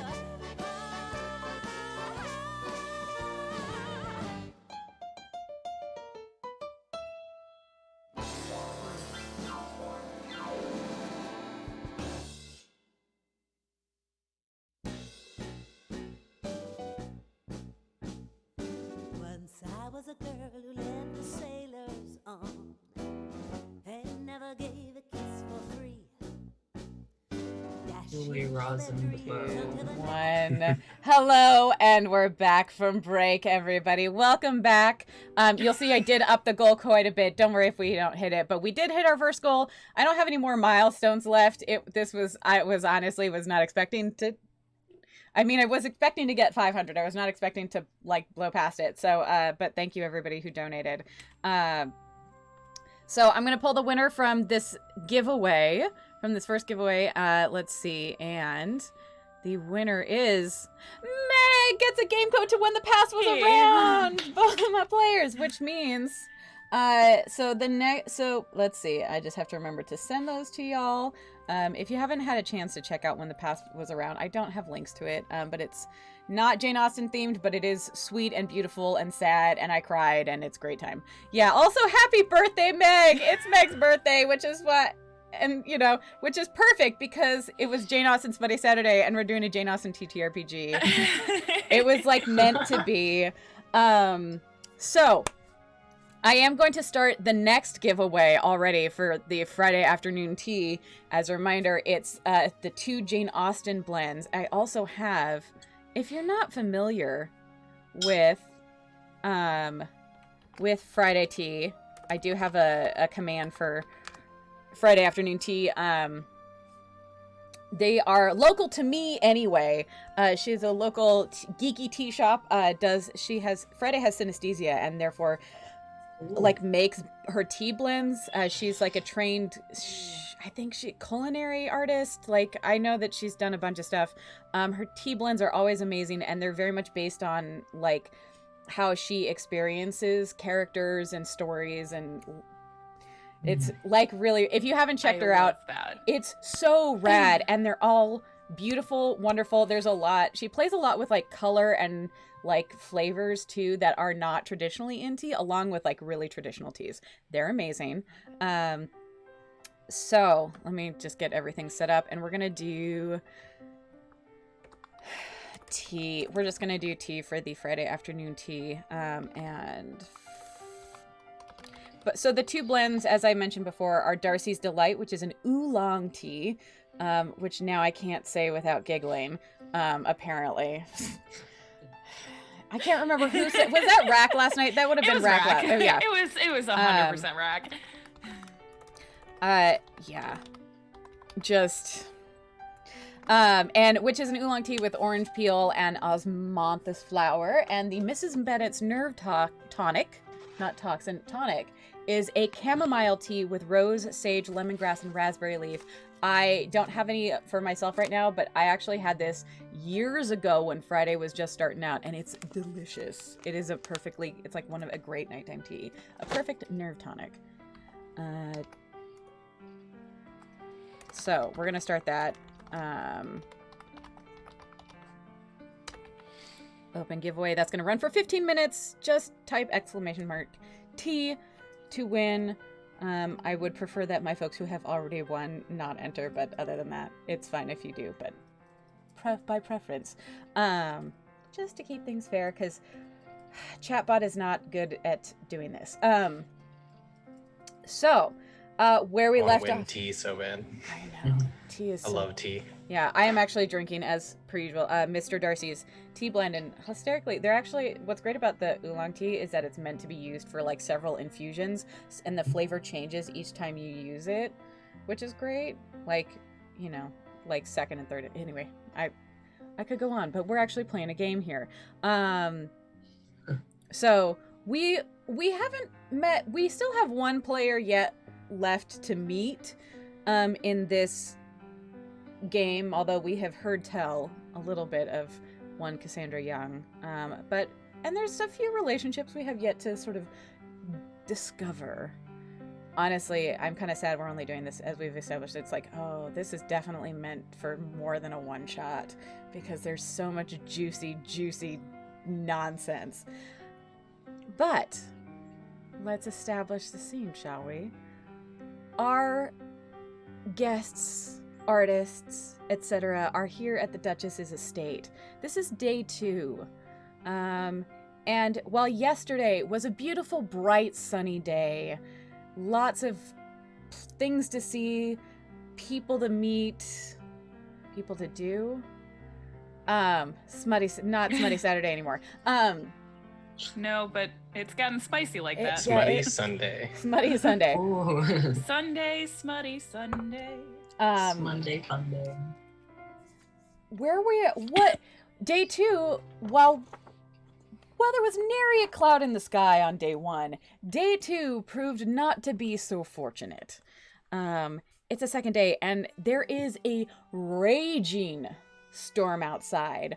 All of the activities that the Duchess had planned, I know, we love a good storm, had planned all the activities, horseback riding, croquet, things to entertain the guests and the artists, painting by the brook, all of that.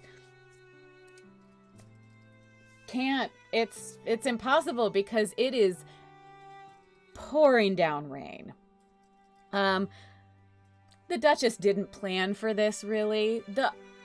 There's still all of the artist studios, but it's a little dreary. And everybody's stuck inside. You can tell that it's a little boring because, there's less to do running around. It feels stuffy because now everybody's inside. And as big as this house is, it suddenly feels very small for how many people are here. There are carriages called to come pick you all up to take you back home, since the rest of the weekend seems to be a bus. But the carriages were kept in town, and they are delayed by several hours now at this point. Who knows when they're going to show up? No idea, frankly. And so you are all more confined. I think. So that's the setting for day 2, y'all. You had all passed a pleasant dinner, making eyes at each other, sending notes. Some of you have learned some things. So, what I would like to start off with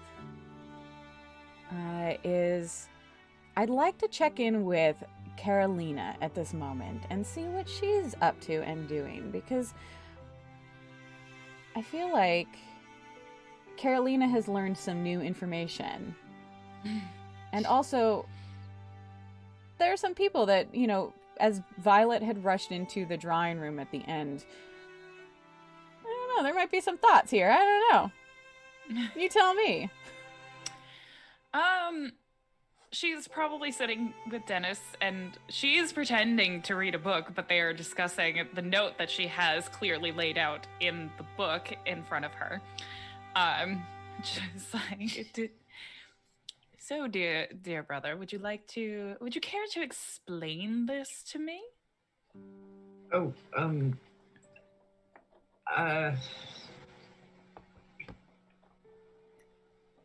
you don't know that's for me? There's probably like 10 other Dennises around here, and it's not even addressed. It was addressed to Not Dennis from anyone. Dorchester. It was addressed. Oh. Darn it. I was gonna say, and at that she just one of her eyebrows quirks up, and she just looks at him like, "Are you really about to lie to me right now?"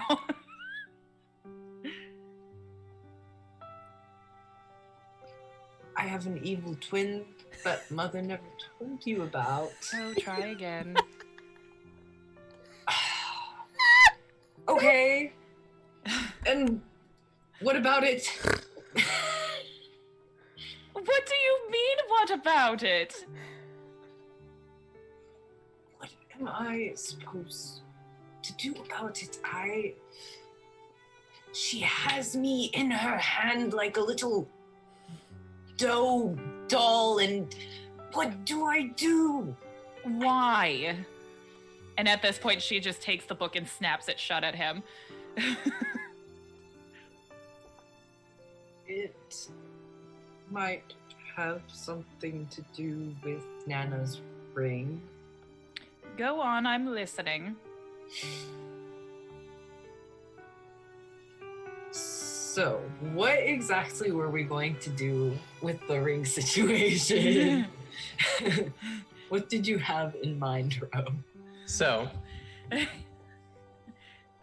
naturally, with the rumor of the Dorchester family being destitute, that is probably like in time when Dennis and Mantis came across each other, both looking to improve their situations. Dennis may have had alleged knowledge of Mantis's alleged actions, you know, towards however Mantis stumbled into her money. It was nothing illegal. Maybe not preferred or even pleasant, but Dennis and Mantis weren't really together. They were partners. And when things didn't work out and things kind of went ass end up for Dennis, Dennis sold the ring.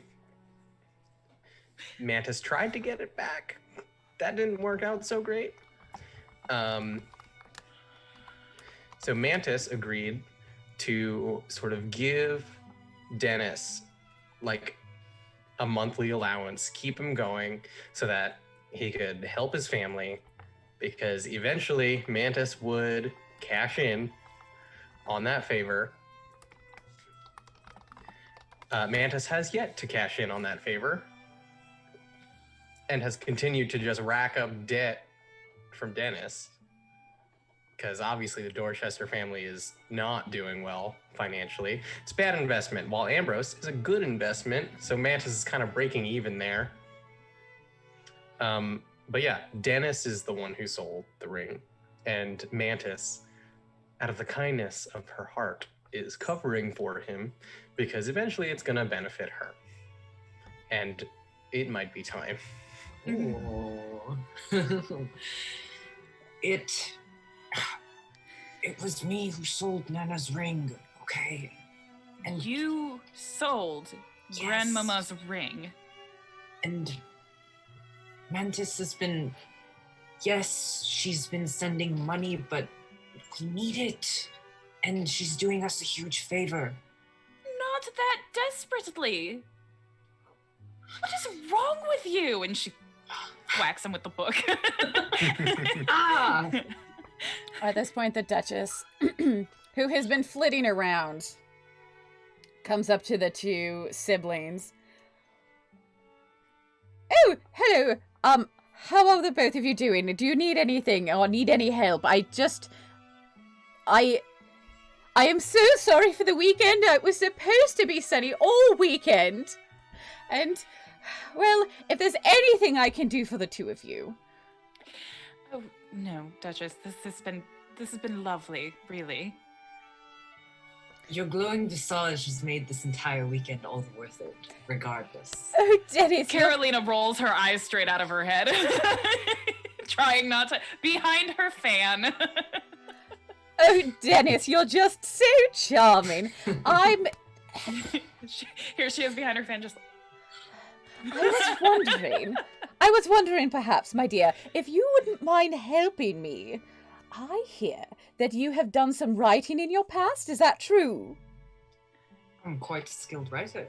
Oh, well, isn't that wonderful? You see, I thought, well, this might be kind of silly, but I thought that perhaps while we're waiting for the carriages, you might want to create a little diversion, and I need help because I'm not very skilled, but I have an idea for a plot. Would you mind joining me? Oh, of course, in the other room, perhaps? Yes, of course, please. Yes, we can't let anybody else know about it. It's going to be a surprise.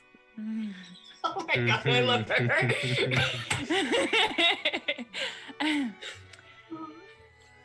And Go enjoy yourself, dear brother. Try not to sell your soul while you're at it. Too late. Yeah, exactly. Kind of looks at you like you already know what I've done. Oh, she's giving you a very, like, pointed glare. And just like, oh, I said what I said. It's fair. It's very fair.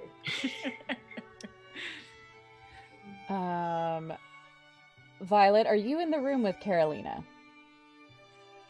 Yes. Awesome. What are you doing at this moment in time? What have you been up to? Well, per our donation prior to break, I guess we need to delve into that inner monologue. Huh, funny how that works. Yeah. Thank you, Abe, for that donation. Yes, what is going through young Violet's mind at this very moment? Please do tell.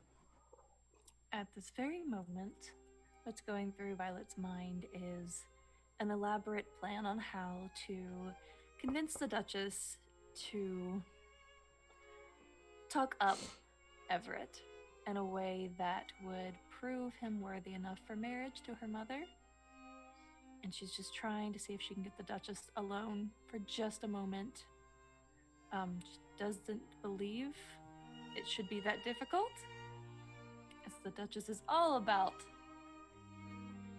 happy endings. The Duchess does like a happy ending, it's true. But she's trying her hardest to avoid the painter's area, any space shared with Everett, as when she went to go to sleep the prior night, she could just feel her mother's eyeballs boring into her soul. So she's trying to initiate this plan and trying to make this weekend work out in her favor that she has literally put all of her eggs into. One basket. This is it. There's nothing beyond this. All right.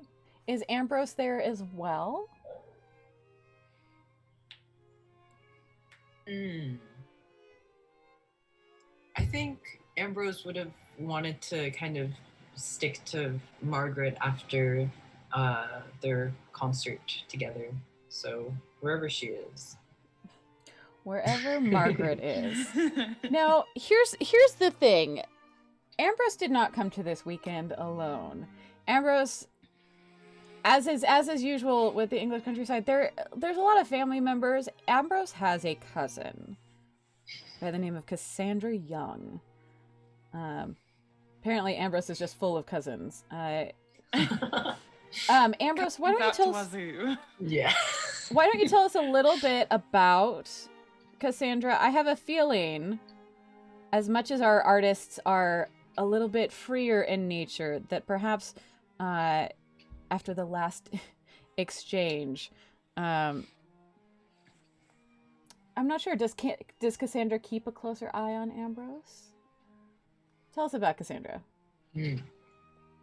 I think Cassandra is ambitious. She works very hard with poetry and trying to create an anthology and also write a novel, and very adamantly wants to get published and be taken seriously as a writer, but also loves gossip and rumor and scandal because it's like kindling for her creative mind, and has some past history perhaps with Margaret, and is definitely kind of is not happy with the two of them, I imagine.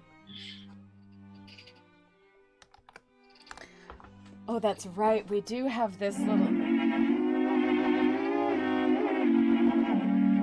Sorry, thank you, by the way. Hello, Raiders. Welcome to this channel. I'm the Lady Dame, and today we're playing some Good Society. Thank you, Rack, for that raid. And thank you for the follow, Wayfaring Rune. Welcome on in. As I get to hear the sounds, they don't get to hear the sounds, so if I pause for any reason, it's generally because there's something in my ear. We're raising money for the Innocence Project. We hit our goal of $500. We just gave away our last milestone because who knew? But I've raised it. You know, if you are interested, please donate to the... Hold on. There we go. To the donate to the Innocent Project. We're raising money through Tiltify. And yeah, there are incentives, including the Interrupting Duchess, who comes in during inopportune times to drag people away or make them do things for her. Totally innocent things, for sure. She is a widow? Yeah, anyway, and yeah, and also just random accidents and spills and faux pas and all of that kind of fun stuff. Yeah, so, sorry, got distracted because noises. Yeah, I forgot, we have Margaret. We have Ambrose. And we have Cassandra. Played by Meg. Oh. How many people am I playing? Wait, I thought I was playing. You're right. Ro is playing Cassandra. Thank Cassandra, you. yeah. I forgot. I'm sorry. There's a lot of people. I am playing 0 other people because I am enough chaos. You are as just one. amazing. Mantis has her fingers in all the pie. Oh. Maybe Mantis paid someone to... Mantis probably paid someone to intercept the letter to get it into Carolina's hands. Yep.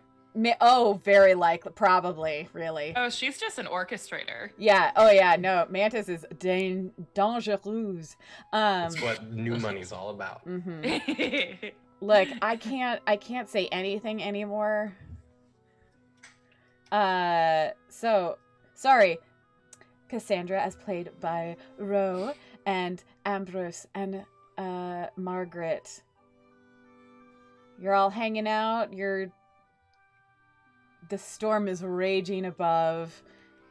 It's probably a little awkward in here. Margaret, what are you thinking? What are you up to? I'm thinking I might stay in town a little longer. Might not go back to abroad quite yet. But what's her name? Mm-hmm. Sorry. Bad joke. Wow. Wow. Well, this has been fun, y'all. I'm kidding.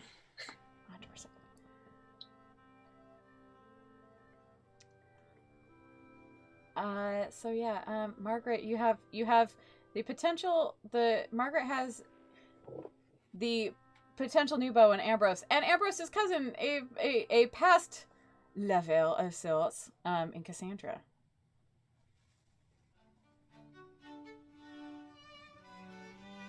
Just really just awkward. Just trying not to look at anybody. Mm-hmm. Trying not to say anything wrong. Just. Meanwhile, Cassandra sort of just like a little bit away, eyeing Ambrose like a super villain, just like Kind of lean closer to Ambrose. Why? Who is that? Why are they staring so intently? Oh, it's Cassandra's my cousin. She's lovely, but you play the piano beautifully. Thank you. I've been trained since I was a little girl. I have to say, I was quite enjoying our concert yesterday until your violin string broke. I can't talk today. Yes, I can assure you that has never happened before. Are you trying to say that your performance is usually of higher quality? Perhaps, yes. No, yes. Yes. Yes. Mm. Don't hurt yourself, darling. Don't hurt yourself. I would quite like to play with you again. I would love that. Maybe a little more privately. Mm. Mm. Of course. Yes. Do you know how to play the piano? I can just do the bare minimum, but perhaps you could teach me. I would absolutely be able to do that. Lovely. Cassandra, arms folded over her chest. Ambrose is obviously probably very red, Yeah. so it's pretty obvious. Like,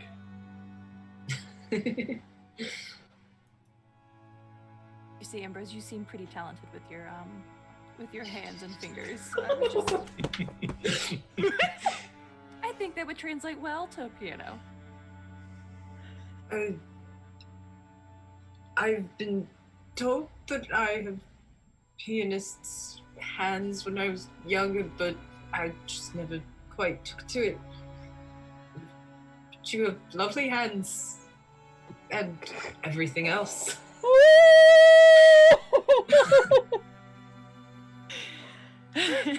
Oh god.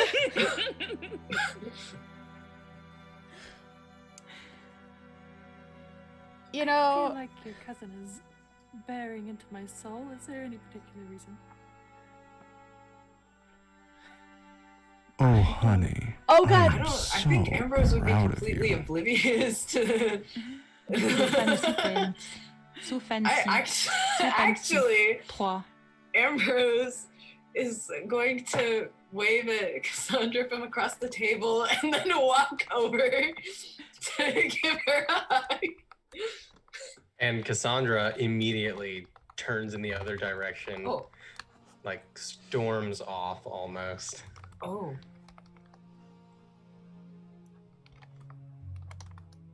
Looks back and forth between Margaret and Cassandra and is very confused. Shall we follow? Yeah, I don't see why not. So you follow. Mm-hmm. Wonderful. Yes, my players don't get to hear them, but the smut sounds are still on. Because I am a doofus who forgot to turn them off. Was that Derek's "Oh honey" that went? Oh yeah, Or was it bonk go to horny jail? Oh no, it was oh honey. It was definitely oh honey. Sorry about that, friends. I swear to God. I mean, it's appropriate Yeah. for the moment. They're supposed to be disabled. Okay. Well, please. Let's see. While I figure this out, if you all don't mind, I'm gonna let's see who has. We're gonna do it this way for this point. Who has a conversation that they would like to have? Is there some? Yes, Carolina. Because I'm assuming everyone is in the same room. She's lost Dennis at this point. Yes. She's kind of scanning the crowd, and she stops when she sees Violet. Perfect. And she gets up. She's still carrying her book because it's still got the note in it. She walks up to her and she just, child, you look stressed. I've got a lot on my mind. Yes. Care for an sorry. impartial ear? I'm sorry, my brain is fairly fuzzy. Please remind me of your name. Oh, sorry. Carolina Dorchester. Oh, I know your brother. I'm sorry. Me too, dear. Oh God, I Me should too. have been. You must be. You must be a Hattington. Yes. Lady Violet Haddington. Oh. You're Joseph's daughter. Yes. The eldest. How is your papa? Oh, he's wonderful. He's just outstanding. He's so happy that Mother and I could be here this weekend. I could see why. And she just kind of looks at you and just gently, takes your chin and just kind of turns your face. And, Is there something on my face? No, child, you just could have fooled me. Yeah, An it's my awful lot. nose. You look an awful lot like a Dorchester.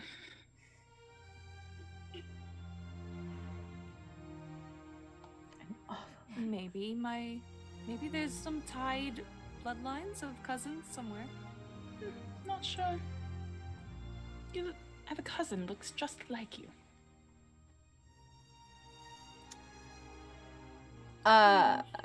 Family trees are ever so confusing nowadays.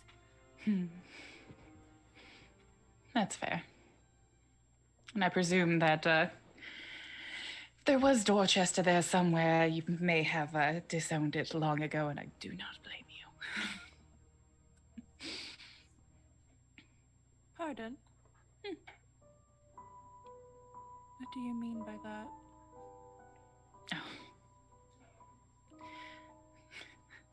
Everyone knows.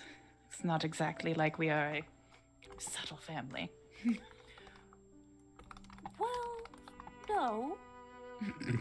But you're here trying. I seem to be the only one in the family trying. Everyone is just trying patience. You're not wrong. I can't stand to be in your brother's presence for more than a few moments. Oh God, me either. Bless him, he tries. He just Fails? Oh, phenomenally.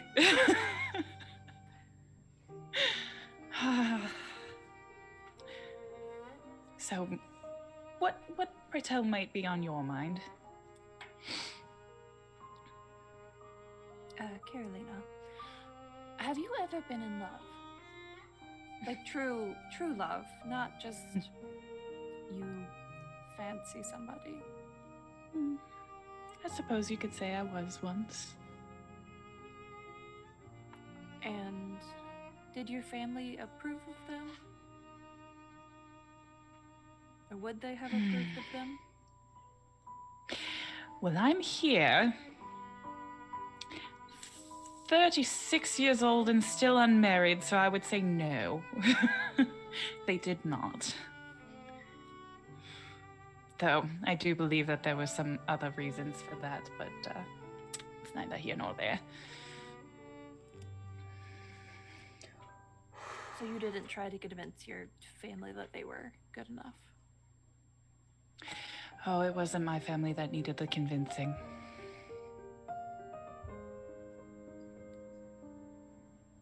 You see, I came here this weekend because there's someone here. And they're not quite up to status with everything. They actually have no status at all. But I feel like my heart is true and so is theirs. But my mother, she would never allow it.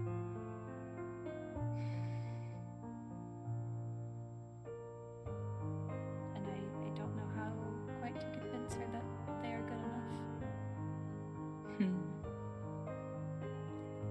I've met your mother a few times, and I can see where you're coming from. She cares an awful lot about us, but she also... We're a very proud family. If I may be so bold, I don't think it's that she cares an awful lot about you, but where you stand. We have expectations of us that we have to uphold. Oh, we all do. I carry my entire family, I understand. Sometimes I feel like I do. We have money, we have fortune and estates, but we don't have a title. My mother wants me to have a title. But that doesn't fit quite well with me. I just want to be happy. It's like you could read my mind. I was about to say a title doesn't seem worth your happiness.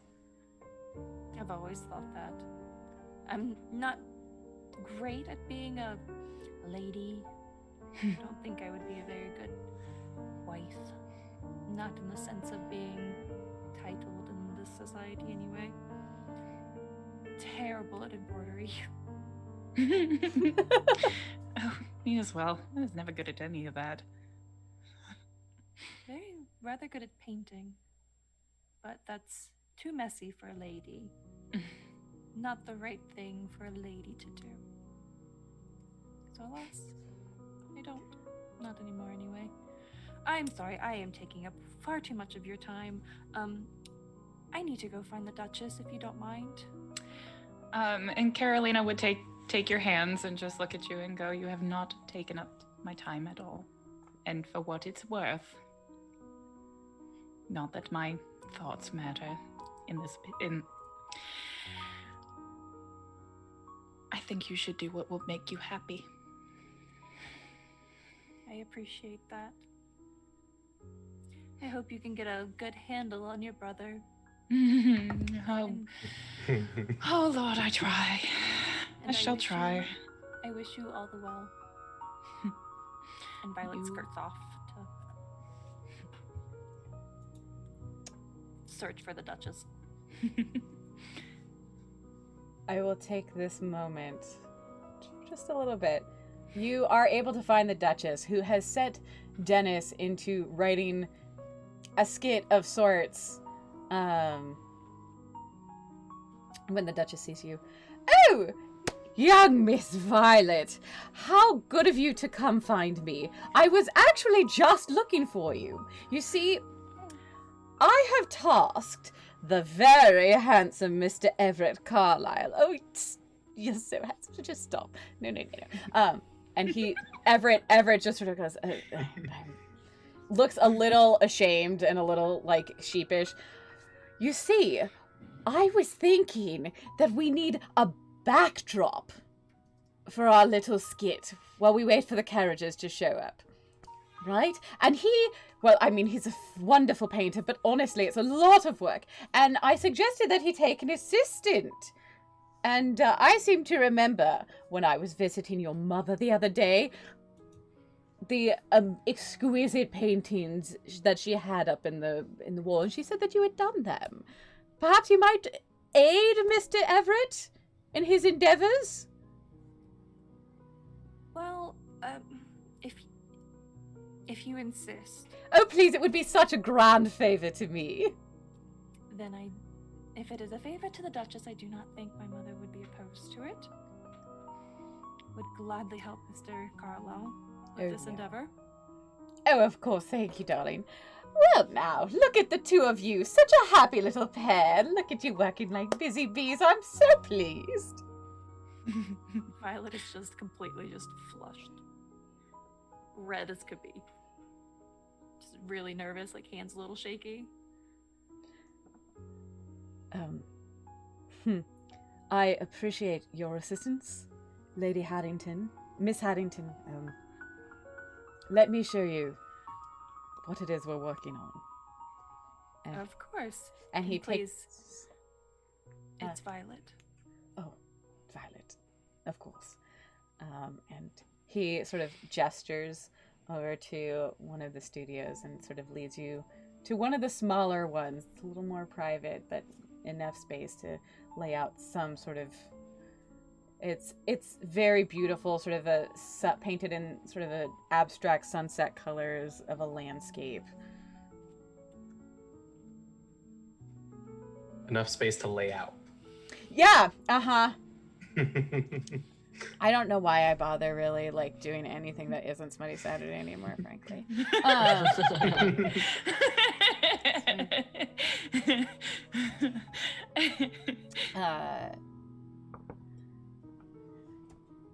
So Everett helps you, or you help Everett. Either way, both really, with painting this backdrop. And I believe the Duchess will go. Actually, Mantis, tell me what you're up to. What are you working on? What are you doing in all of this nonsense? So most likely after seeing Carolina and Violet chat, Mantis, after Violet leaves, not super long after, but not like immediately after, she would probably mosey on up to Carolina with like 2 drinks in her hand. Yes. Yes, I'm here for this. Please continue. You two seem close. No, just an acquaintance. I look at all my acquaintances the same way. Drink? No, thank you. No? More for me then. I saw you speaking with your brother.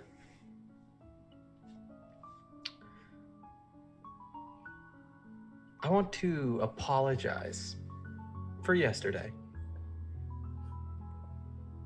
There was no reason for me to bring up my past with him. I'm very sorry about whatever may or may not be going on with your family. I know how damaging a scandal can be to one's reputation.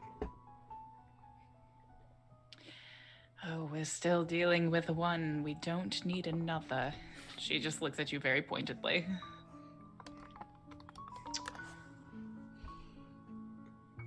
I'm not in the business of creating scandals. Really? You could have fooled me. And she just, the book in hand, just...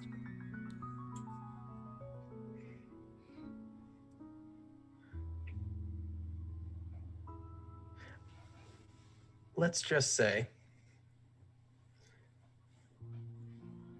I have plenty of patience.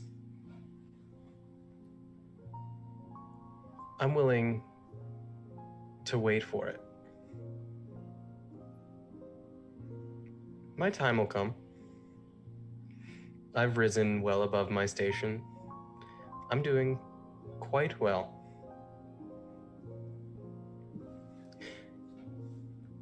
Your brother and I whatever our history may be,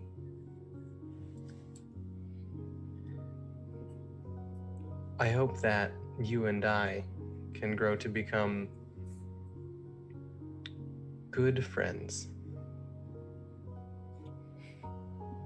And she just locks you in with a stare and just says, I don't mean this to come across as mean as it's about to, but I find that incredibly doubtful.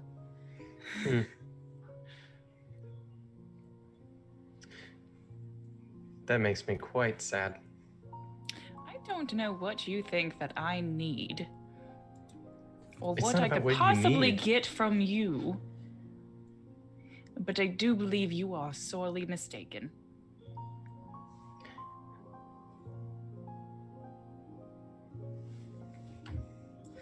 Maybe I should be a little more clear. You don't need anything from me. Don't want anything from me. Could probably gain nothing from me.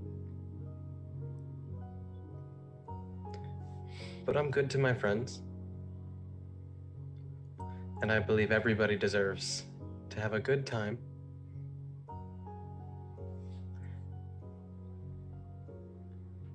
And there is no better time than time spent with me. Take that as you may.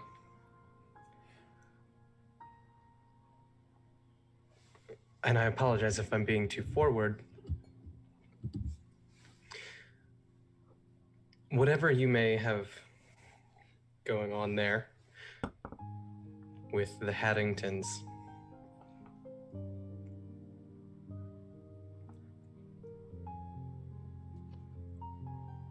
I wish you the best of luck.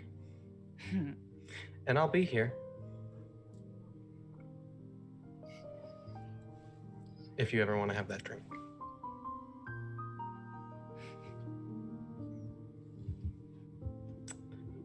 And Mantis walks away. Mantis doesn't get very far because the Duchess is now very busy trying to round up her poor unsuspecting guests. Mantis, darling! You're just the lady I was looking for. You know, you're so striking a figure. Well, you see, I had this little idea while we're waiting for the carriages. I have Mr. Dennis Dorchester writing a little skit for us. I think it's going to be wonderful. And I was hoping, because you're such a striking individual, I was hoping you might be interested in playing the lead in our little skit. You should read it. It's quite a good little skit. May I make a request? Of course. First, will it need 2 leads? Of course. It's a love story. I don't like anything else other than love stories. I have the perfect suggestion for the other lead. Oh, do tell. Mantis turns, points directly at Carolina. Me and my new friend, Carolina Dorchester, Dennis's sister. Oh. Darling, do you act? She would be perfect.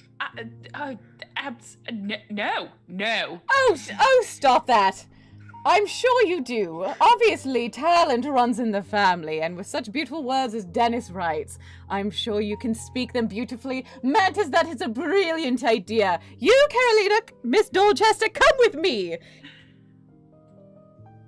Both of you, I think this is you know what, Mantis, this is a brilliant idea. This is perfect. And think of the scandal it'll bring. Oh, you know me. I love a good scandal. So, I think I will say, as much as Dennis put words, but this is my story entirely. You see, you have these 2 lovers who are destined to be together, but circumstances have kept them apart For one is in excellent society and the other is not. And it is so tragic. But there is this wonderful angelic figure, right? That'll be played by me. I thought about playing one of the lovers, but honestly, I'm a little past my prime at this point. So, angelic figure comes down, bestows wealth and titles upon the poor destitute one, so that they can marry and be happily ever after. Isn't that the most scandalous thing you've ever heard? I would like to point out that Carolina is literally trying to hide her face and just her emotions, but internally she's just going, fuck you, Dennis. If Dennis were there, he would be like, she is the best actress. You have never seen an actress that can put on a performance like her. And she is Mantis, just looking at biggest him like, smile are in the world. you kidding me right now? Mantis feels great about this. This is perfect. I don't know. The Duchess, y'all. I don't know what to do. She's just She's bored, apparently. real Right bored. place, right time. Yep. Okay. Which leaves us with Ambrose. We haven't talked to Ambrose in a minute. Ambrose, who are you talking to? What are you up to? Tell us what's going on. What before the Duchess Yeah. decides to steal you away. Ambrose, Margaret, Ambrose and Margaret were following Cassandra to see where she was going. Mm-hmm. Where is Cassandra going?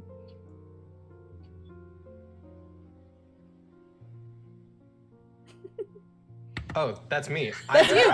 That's you. Whoops. Cassandra, not Mantis. Cassandra is really just actively trying to get away from Ambrose. Cassandra does not want to speak to him. Eventually, she bumps into an artist or something. Mm-hmm. Knocks down a tray of drinks or whatever. Perfect. Stops to help. Lets Ambrose catch up. There is, in fact, a young artist a sculptor by the name of, I will not name him George Sarab. George, that's a real person and also not a sculptor. But his name is George Carrington. And he's got a chisel in his hands, and as Cassandra bumps into him, he sort of he's probably working on something stonework and something little though, because they're indoors now and the big sculptures were outside, and as she bumps into him, he nicks his hand with it. Oh my God, I'm so sorry. That's my fault. Oh, I no. Yeah, I mean, I'm sorry. Don't worry about it. It happens all the time. It's just something that, hazards of the trade, really. Oh, you know who would be absolutely wonderful at helping you with that wound? You, perhaps? I'm sorry. That was very forward, but, Well, I do like my men direct. Straight to the point. That's me, Yeah. This is me direct. Jordan's not. Lady Dame is not at all. Lady Dame is... Holds up the chisel I'm just very, very straight to the point. He's straight to the point, all right. Yeah, I get, That's it's a sculptor thing because I don't know how. I'm sorry. Would you help me? I'm playing a game with my cousin. I'm trying to hide from him. Oh, we're playing hide and seek. Well, that's great fun. Would you mind helping me find the perfect hiding place? Oh. Oh, yeah, of course. Absolutely. Come on, I know the perfect spot. See, I found yesterday when the Duchess was showing me around. How about we go? Okay. Good plan. Yeah. And George Carrington has discovered a secret hiding place, a favorite spot of the Duchess's. In fact, how he found it is a story for a different time. Or Dennis. Excuse me. And Pardon? I love the Duchess. look, Look, so bad. Why else were any of these artists invited here? why do you think hello? She is a widow. Yeah. She's canoodling. She is if any of you have ever seen the movie Impromptu, I am fully lifting from that movie for the Duchess in particular, but for everybody. So I'm just saying. Mm-hmm. They're This is actually the start to a horror movie. yeah. Or nope, not going there. It's not Smutty Saturday. It's not. Do it, please. So Ambrose, you and Margaret were chasing down Cassandra to figure out what was going on, but you seem to have lost her.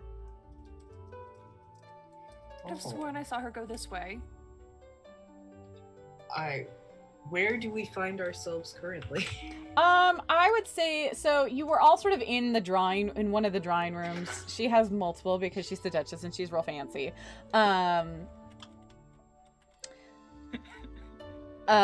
So you found yourselves in the drawing rooms, and in one of the drawing rooms, you had chased Cassandra out a little bit, and now you're sort of in a hallway, probably closer to the artist's wing, at this point.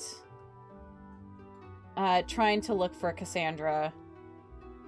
There's doors. Some of the studios are also down this way. If you look through some of the doors, you can see there's like one that's cracked open just a little bit, and there's like a big canvas where a certain young Lady Haddington and an artist and a painter happen to be painting? Question mark. I feel like it's not super effective. Now, forgive me, Kayla, but I would guess that like Everett is like showing Violet how to hold the paintbrush at this point. Wow. Wait, are we really ghosting this? Maybe? Please. I love that.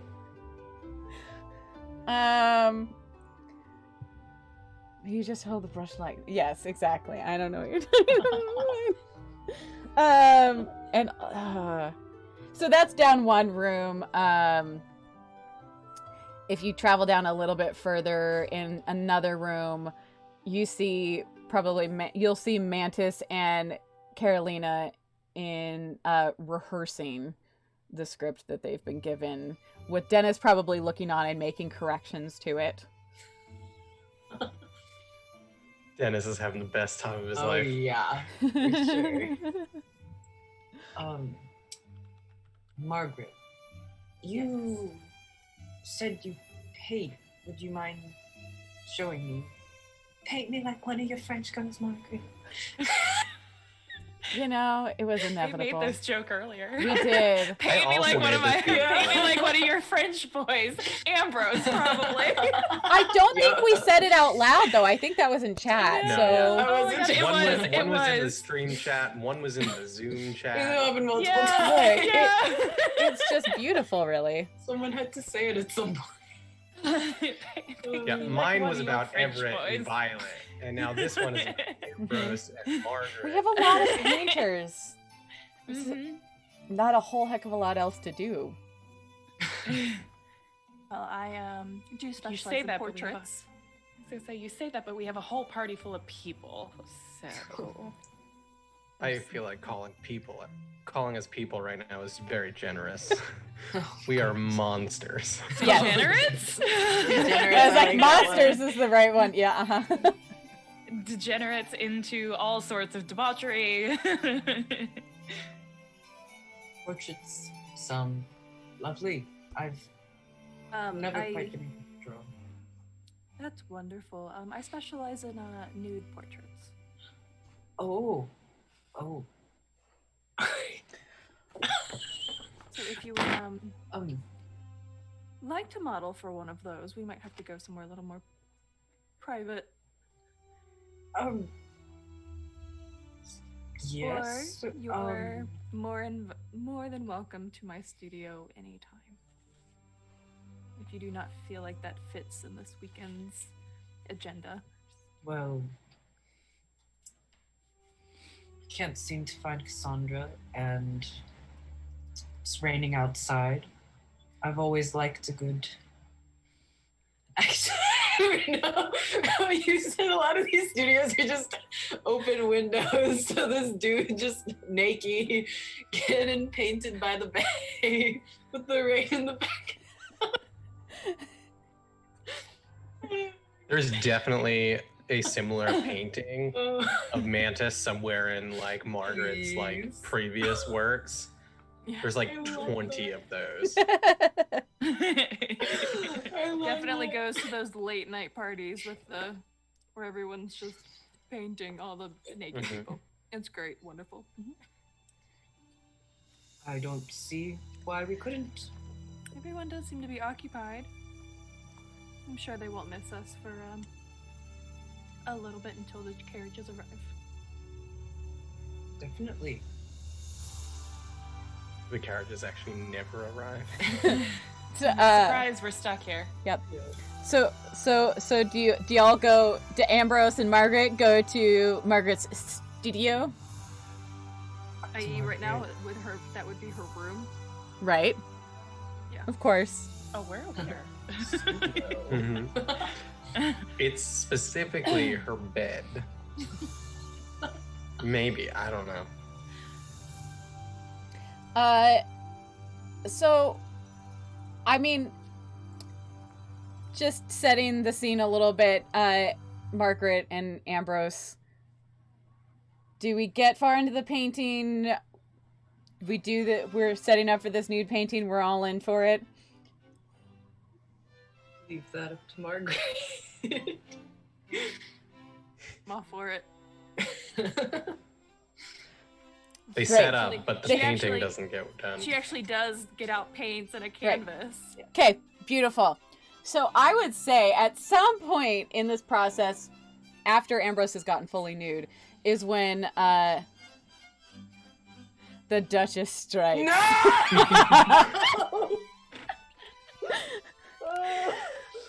Yep. When Margaret paints to save the integrity of her closet, she does just get down to almost nothing. Yep. She has like her stay on and like the underskirt, but that's about it. Her hair held up with a paintbrush. The Duchess doesn't knock. This is her estate. She will open. I know. She will open the door.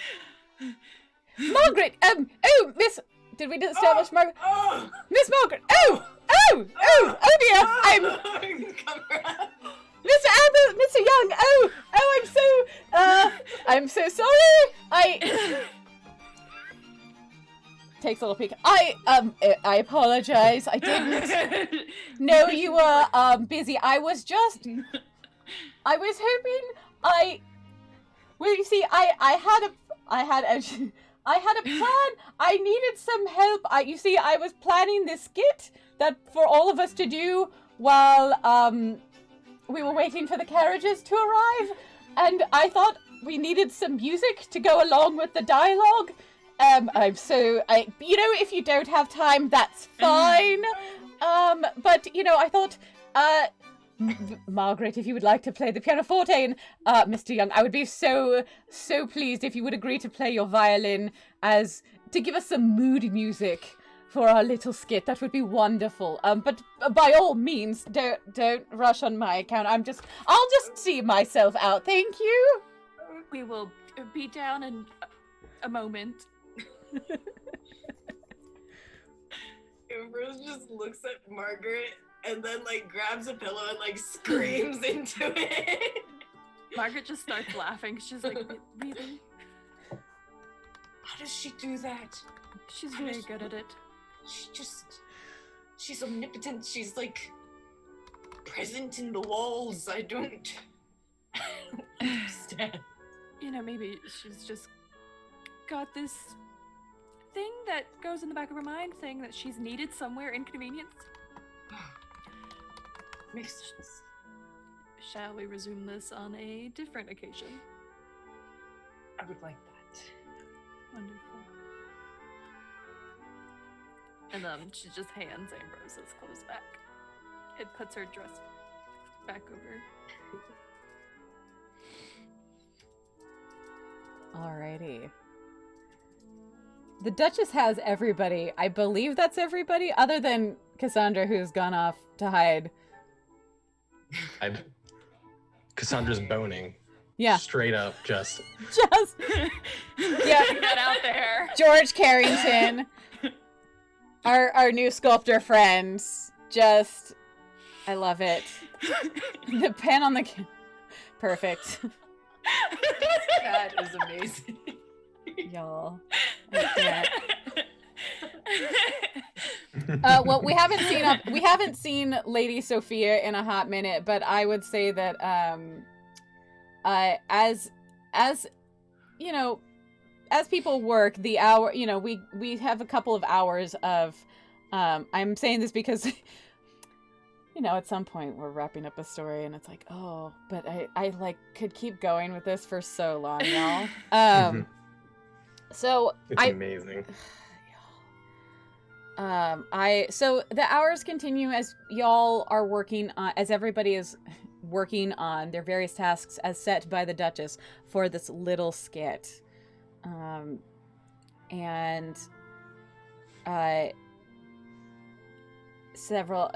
would say that it's a lot shorter. You were given a lot less time to throw all this together than is really like great for a play. So you know all of this is like hot garbage, really. The backdrop's only like half done, still wet. Are there any interesting marks on this backdrop?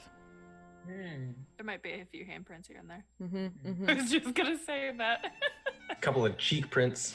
Yes, please. And one very, very badly disguised, like, draw down the side of it. Like, somebody's hand went up and just drew down it, and somebody tried to make it a tree branch. It's a tree. It's a willow tree.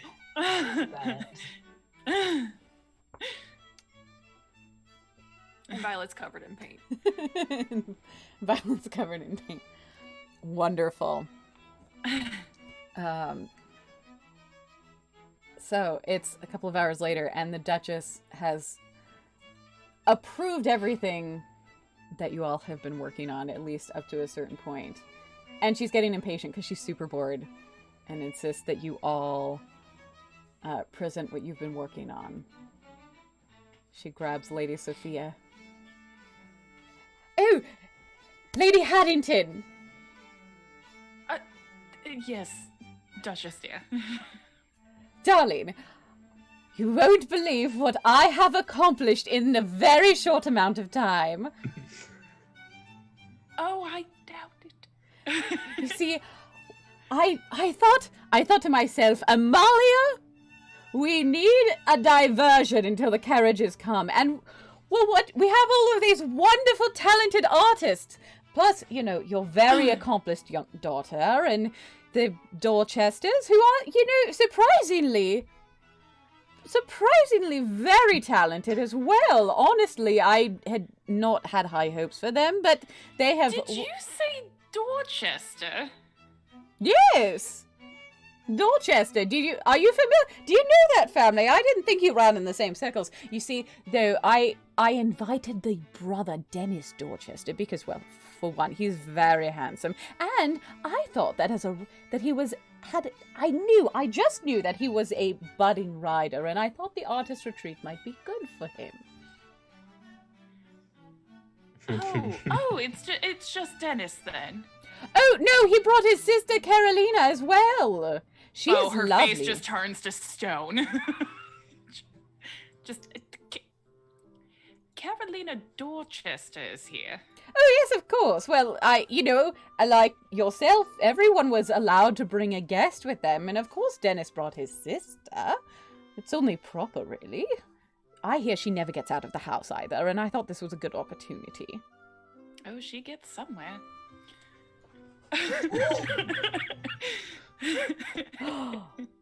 What do you mean by that, Lady Haddington?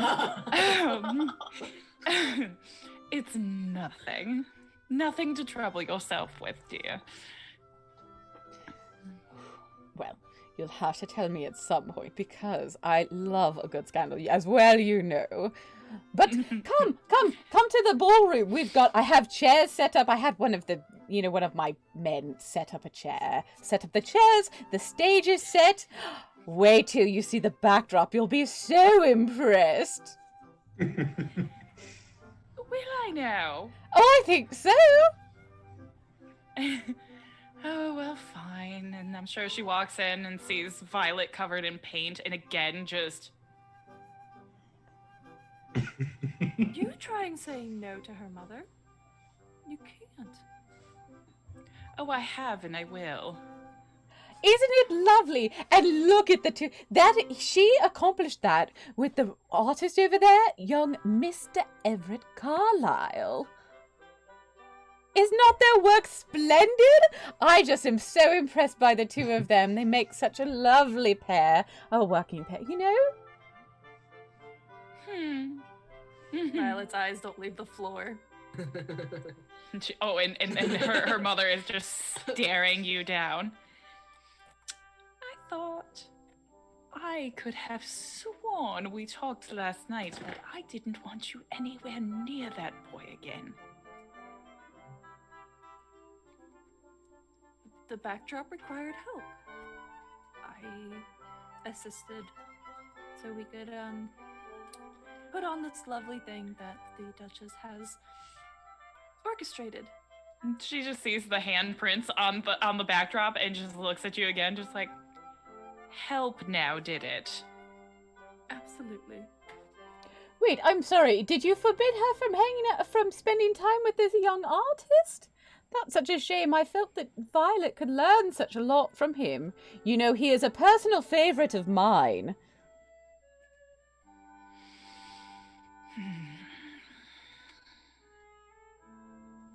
Well, it seems everyone wants to go against what I think. So what does it matter? Maybe what you think is wrong. I'm sorry, what did you just say to me? I said maybe what you think is wrong. Oh, and maybe it was wrong for your father to let you come with me on this trip. No. I spoke with Father. He was very happy for me and you to come. He knew exactly why I was coming.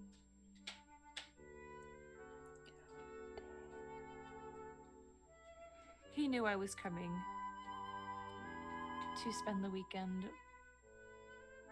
with someone that you would never approve of, because you are too worried about titles and statuses and less about if your children are actually happy. Dear, we aren't born into this world for happiness. We have an image to uphold, and you knew that. We are born into the world to live and to love. You're not born to live strictly by titles and how far up a ladder we can climb. I want nothing to do with their titles. I want nothing to do with this trash society of who can ruin this name and who can tarnish that.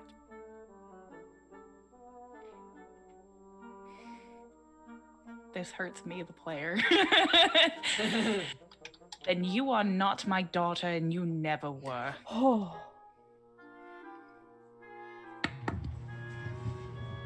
What do you mean?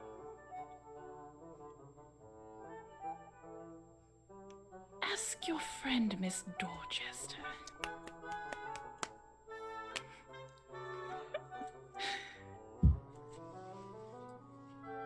No, I am asking you. I am an adult. I am owed whatever truth you might be hiding. It's not my truth to hide.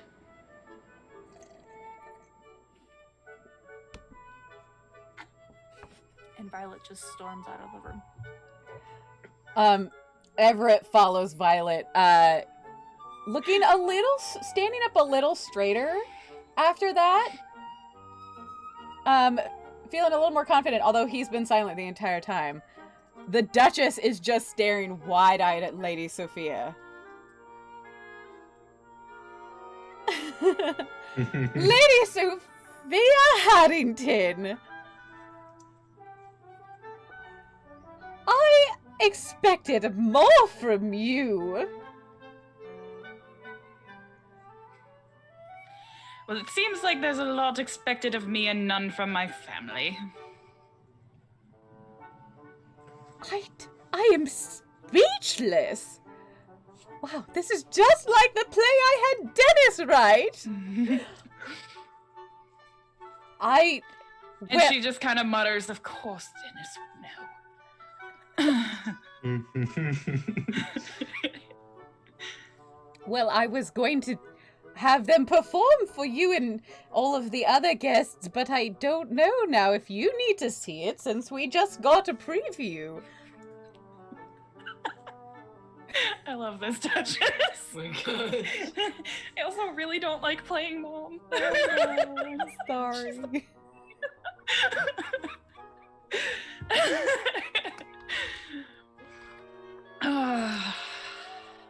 Well, I mean, I don't know what you're worried about. Like I said, if the two children are in love, the young Mr. Everett Carlyle is under my protection. I fund all his endeavors. I'm certain that she and him could be comfortable.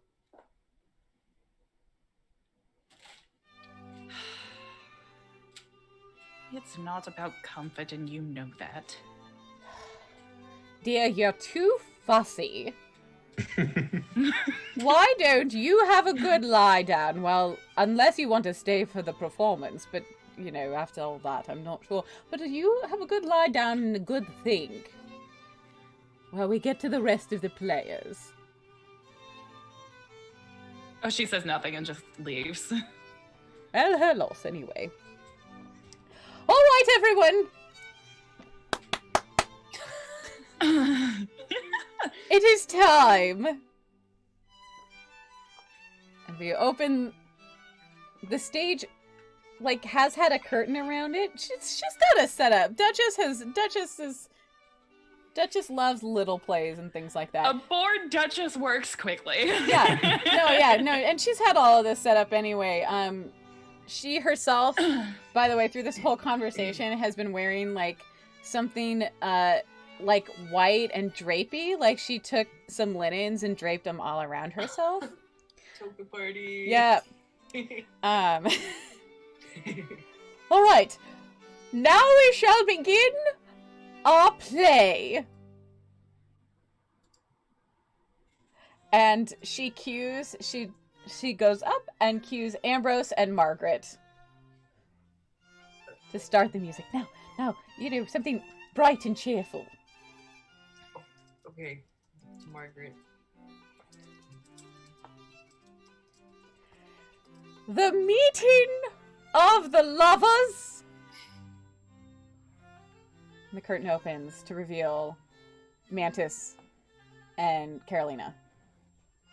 Mantis looks real pleased. They are both, well, so they are both dressed in, like, clothes that are way too big for them and a little on the old-fashioned side. I would say that Mantis is probably in one of the Duchess's old gowns at this point. Carolina probably, I would guess, is in some sort of, like, tailcoat. Yeah. With a skirt, without a skirt, you know, please feel free to describe what Carolina's writing. Where it might be, you know, it could be a combination of the Duchess's and her ex dead husband's clothes. I was gonna say it's probably like she was handed a pair, like the husband's old, like, tux. and it came with a pair of slacks, and she just went, no. So it's like she's wearing her own just simple gray skirt on the bottom, and then the top is just like a white shirt that is clearly too big for her, as it's like sort of slipping off one of her shoulders, and like a waistcoat that like doesn't quite button, because it's like it's just like if she tries to button it, it just like bunches and sags weird. And then she's got like, when you're a kid and you wear dad's coats, like you try to put on your dad's shirts or like boots or something, so like her jacket's like this. Just like like it's definitely way too big, like comically big on her. Mantis, do you want to describe this old outfit of the Duchess that she's wearing? Yeah, so Mantis is wearing like a very light blue, like very extra gown. Like it comes out wider than anything Mantis had been wearing, and Mantis wore something poofy. And it's like loose, so it's like way off the shoulder. Like Mantis has to do like a lot of, my hands are here at my chest, because if they're not, everyone's gonna get a show. But just overall, walking Mantis, around the stage like this. But overall, Mantis, huge grin. She looks like this is the best thing that could have happened to her.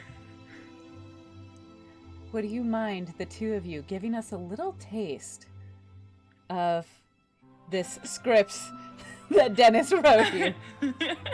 Of the meeting. Yeah. Saucy. Please. Lead, I will follow. Oh, hello there. Oh, hello. I don't believe we are acquainted. My name is... and it just looks like she's like trying to figure out a name because it had said Dennis and been scratched out. Victor, you are quite stunning. Well, my name is Rebecca. I'm charmed to meet you. Holds the hand out. She just one hand in the extra long coat, just palm up, but it's just covered by sleeve. The pleasure is mine. She is not having this.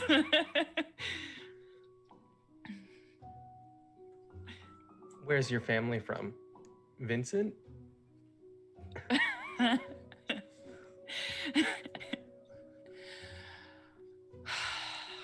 My family comes from Venice because apparently it rhymed with Dennis. And she just looks over at her brother like, really? All right, at that, Margaret just loses it and just laughs. More feeling. Margaret was trying so hard not to laugh the entire time, but She was just like, lost it at yeah, that part. she's got that like fake smile on her face, and Dennis is just like at the foot of the stage, and she just goes, I am going to kill you later. And where, pray tell, my sweet Rebecca, is your family from? Oh, that's unimportant. There's a million things I haven't done.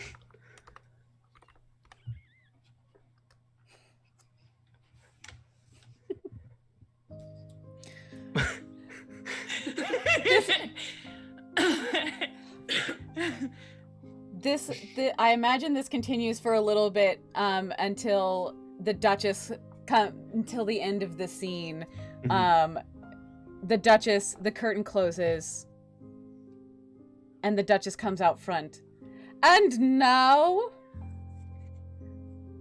we get to this next scene, and, you know, we get this whole deal we get to this whole deal where Victor and Rebecca sort of, like, casually flirt around each other, and, you know, awkward, and it's awkward and beautiful and awful and Mantis all of has those been wonderful going off script the whole Yep. time. Literally not a word that. Oh, and Carolina she said. has literally just been by the book, so half of it doesn't make sense. It's just like, you know, like Mantis just says something like really provocative and really just has the audience going, ooh, and Carolina's just like, and so, would you like to join me for dinner? And it had absolutely nothing to do with what Mantis just said. Scene goes on. Like I said, curtains close. Ending the scene, the curtains close. The Duchess comes out. And now, the lovers confess. Mayor, stop it. Mayor's is gifting subs right now. I'm like, the Duchess comes out. And now the lovers confess their true feelings for each other. Something beautiful and lighthearted, and cues Ambrose and Margaret. She leaves. Curtain opens back up on Mantis and Carolina, not actually having changed any clothes. Confess your feeling. Go. Lots of feeling. You're doing so well. I'm so proud of you. And then she ducks off stage. Sister. And Dennis, on that, I will end you.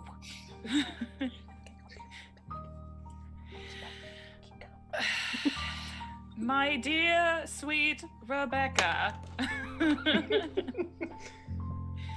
I fear that due to your station, my family will not approve. But I must confess, you have bewitched me, body and soul. Really, Dennis? Are you serious? Just keep going. It's good. It's good. You're doing good. We're feeling. Come on. No, we will have words later.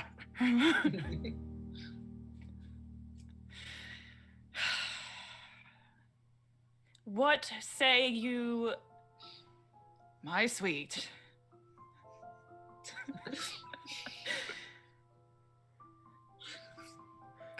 Mantis pauses, turns, faces the entire crowd dramatically, looking off far into the distance, gauging whether or not this is the moment. She waits, she turns back to face Carolina.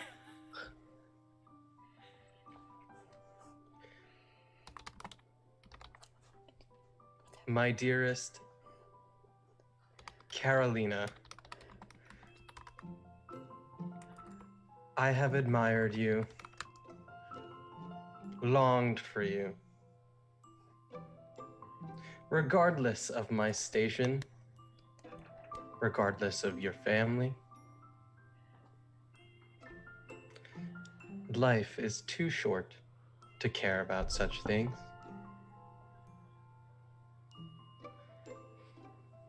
I am the one bewitched by you and your charm. I am honored to be at your service. Carolina flushes the brightest red that Dennis has ever seen her. And you can't tell if she's angry or if she's like hearing you, but she just rips off the tailcoat and throws it on the ground and just very hurriedly walks over to Dennis, and it is a very entertaining sight because she just picks him up by the ear and drags him out of the room. And keep in mind, she's like a foot shorter than him, so it's just like just Dennis like hunched over like by the ear being pulled out of the room. And she is just grumbling the entire time about how they need to have a talk. Oh my gosh. the curtain hurriedly closes in front of Mantis. The Duchess comes on stage looking a little kerfluffled. Well, that was our little skit. Well,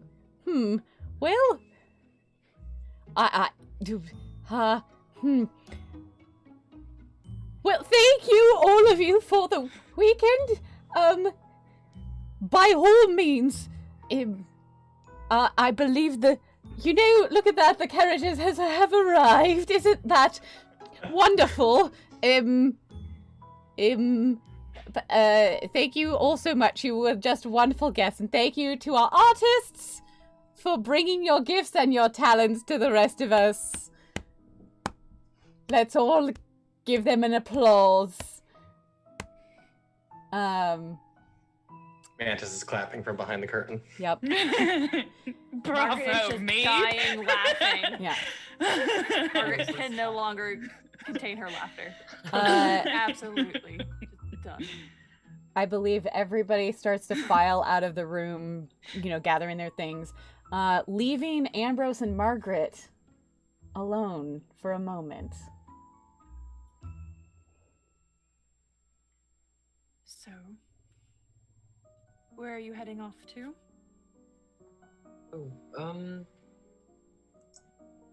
I suppose start packing my stuff, but where are you heading off to? I live abroad, but I was thinking about staying in town a while longer. I think when Margaret says that she lives abroad, his face kind of drops a little bit. And he's like, "Oh, I miss my friend Mantis quite a bit, so I was thinking of staying around a little longer." I would love to see you around more." Well, I still have that portrait I need to paint, so I hope so.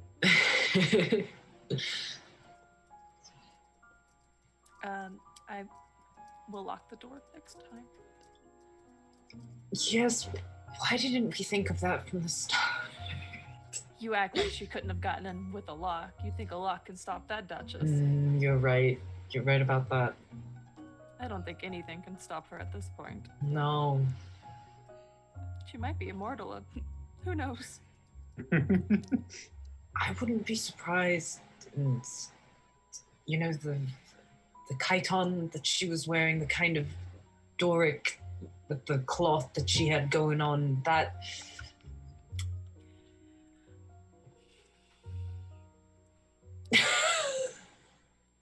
So, I'd like to ride in my carriage back to where I'm staying in town. I would love to. It's funny because Margaret is definitely staying at Mantis's estate.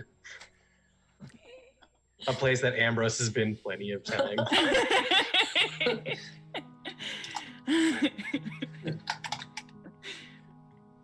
Good, wonderful. I will pack up my belongings and meet you there. Wonderful. I'll see you very soon, then. Yes. If the carriage is a rocket, don't come a knocking. Wow. Yep. Sorry. Oh my god. I don't know what I expected when I cast this game. Really, I don't know why. I don't know why I'm surprised, frankly. I shouldn't be. I told you I was here for chaos. Yep. Oh my god, I literally was labeled Team Chaos after a one-shot game like a year ago, and it has stuck with me since, so... And it's all chaos. I don't know if any of you came to Smutty Saturday last night. Mel is a chaos gremlin. I don't know what I was expecting, y'all. I'm just double checking, but I believe now normally we'd continue this with another reputation phase, another epistolary phase, and then an upkeep where we sort of go through things. We are coming in on having run this for about 3.5 hours. So I think what I would love to do before this final, as we head out, is to have one more. I'm just like, here, rules, whatever. Let's have one more epistolary phase because I love them. I think it's rad. From each of your characters, and then we may call it for now, because I was like, this will be fine. I can totally. It's a one shot. It's great. But y'all are like too much fun. So, who would like to? Who has a letter they'd like to write? I didn't see who was that Ambrose was first on this one? Oh, you could go 1st. It's fine. So Violet is writing a letter to her father. Perfect. And the letter states, "Dearest Papa, this weekend did not go as planned. I am staying away from home for just a moment longer. Don't worry, I'm safe. I'm okay. But I need to know why Mother has insisted that I am not her daughter. I will be staying in town with A1 Mr. Everett Carlisle if you need to call upon me. But I would like to hear back from you soon."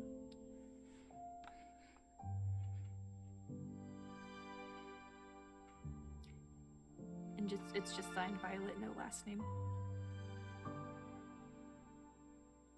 Ambrose? Ambrose's letter is to Violet, and they write, "Dearest Violet, I had every intention of helping you with your artist friend, but I was ... distracted. If there is anything that I can do to help you and your dear friend in the future, please do let me know, and I will do everything within my capabilities to help. Signed, Ambrose." Carolina's letter is from many, many, many years ago. And it just says, "My dear sweet Joseph, though your family disapproves of me, and they have forced your hand, and you are to marry Sophia, I regret to inform you that as a result of our love affair, you have a daughter. Her name is Violet. And though I would very much like to be in her life, I know that I cannot, and I think it's best that she come to you. If you must, tell your wife she was an orphan, but I think she'll fit in just fine. She looks like her father. All my love, Carolina."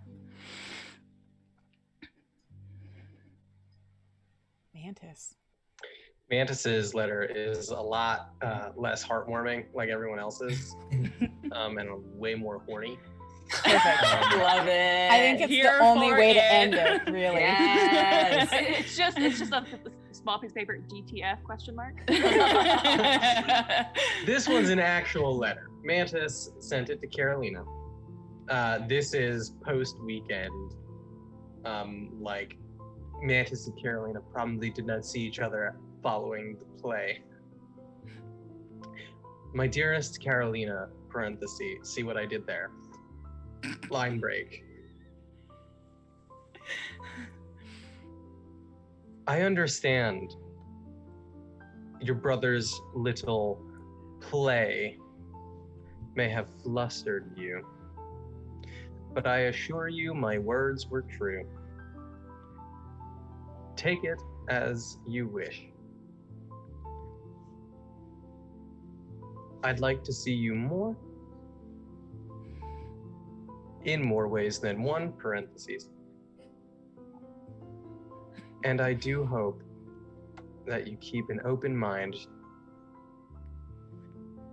to a potential union in the future.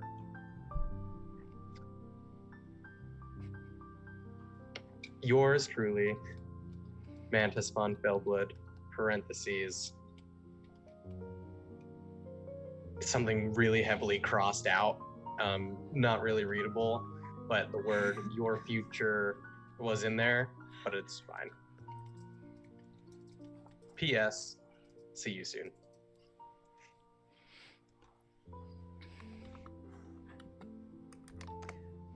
And there is where we end our scene. The rain pouring as carriages drive off. Some in carriages with each other, with their new loves. Some alone, for now. Yes, thank you. Bro. The Duchess looking on, waving, looking a little confused, perhaps. Maybe planning, maybe despite how poorly the play went off initially, she feels like with a little more time, she could make something a little more successful. Like it was almost there. Yeah. And so there's where we're going to end our game. For now, apparently there might be a to be continued. So fun. Right? So with that, I think we're going to go around.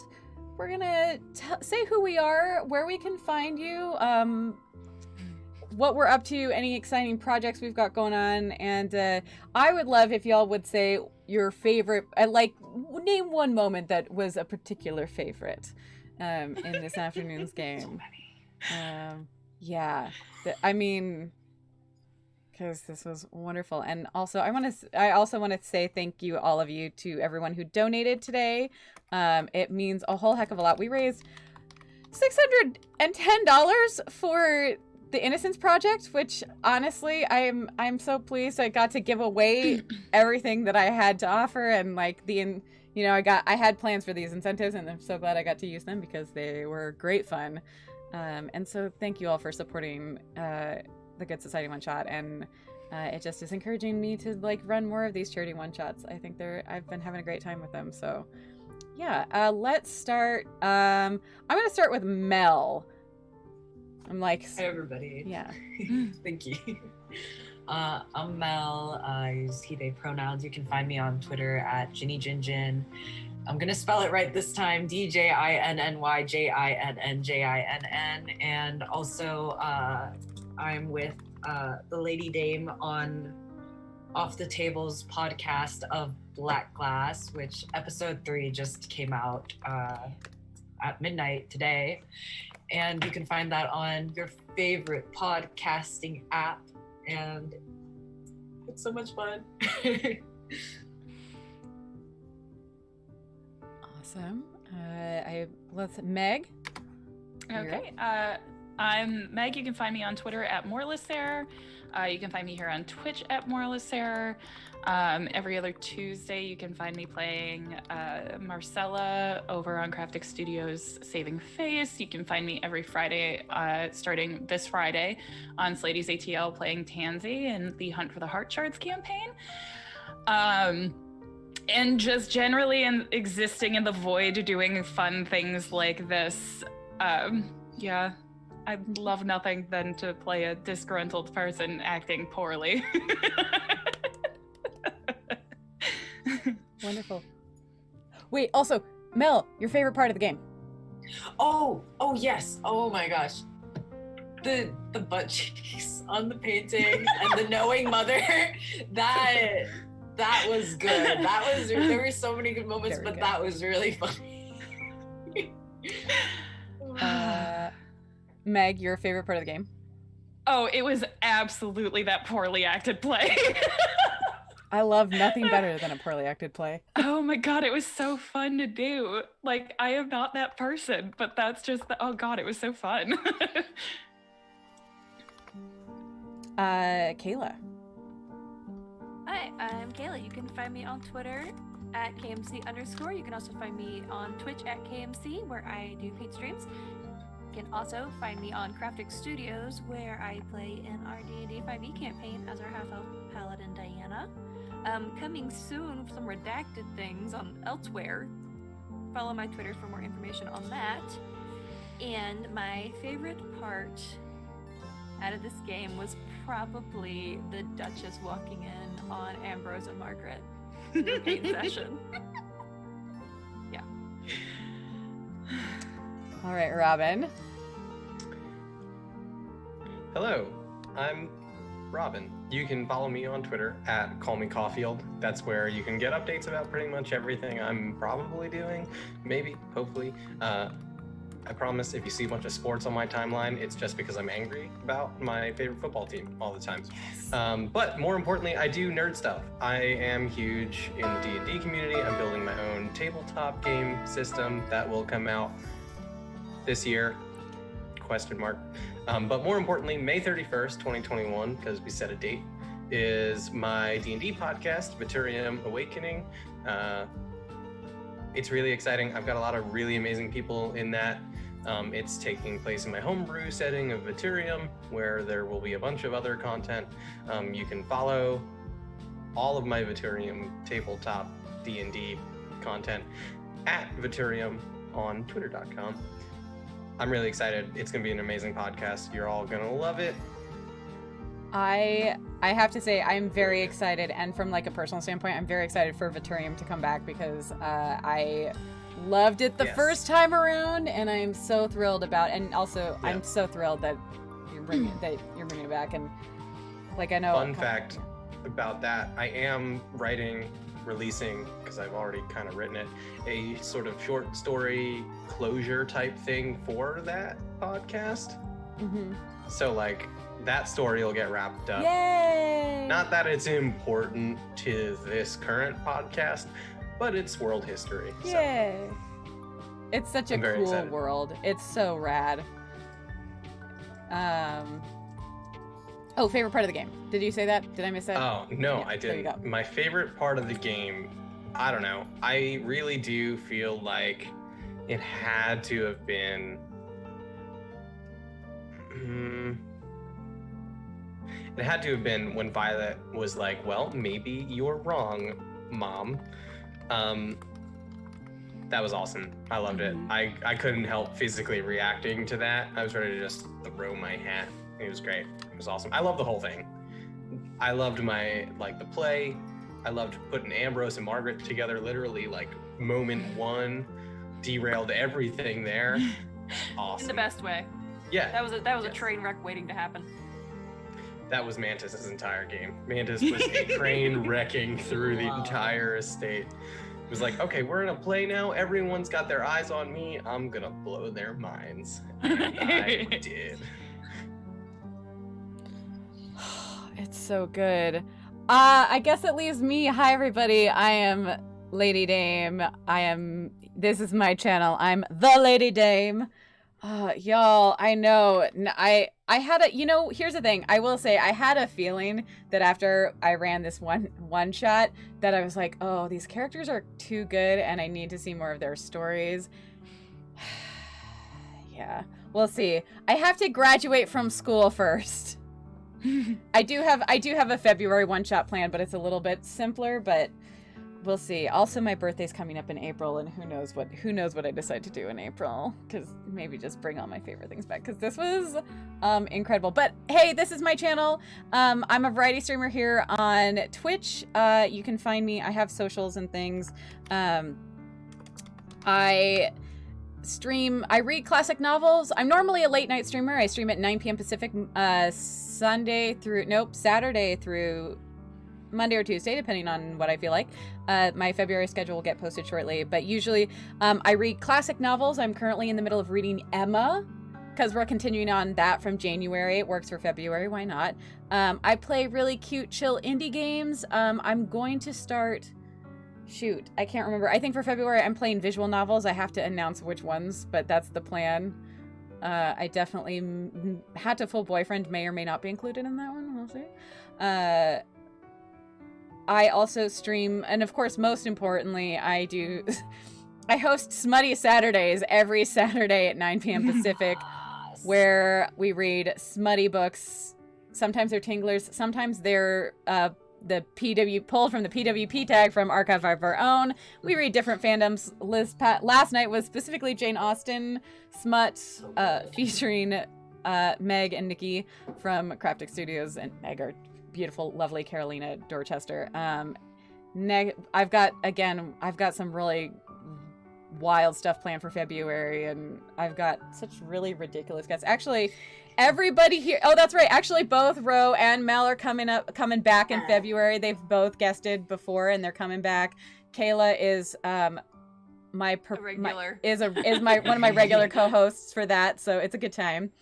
I'll be there this Saturday. And I love TTRPGs. I play over on Open for Adventure every Wednesday at noon Central Time, 10 a.m. Pacific, in the Uncaged Anthology.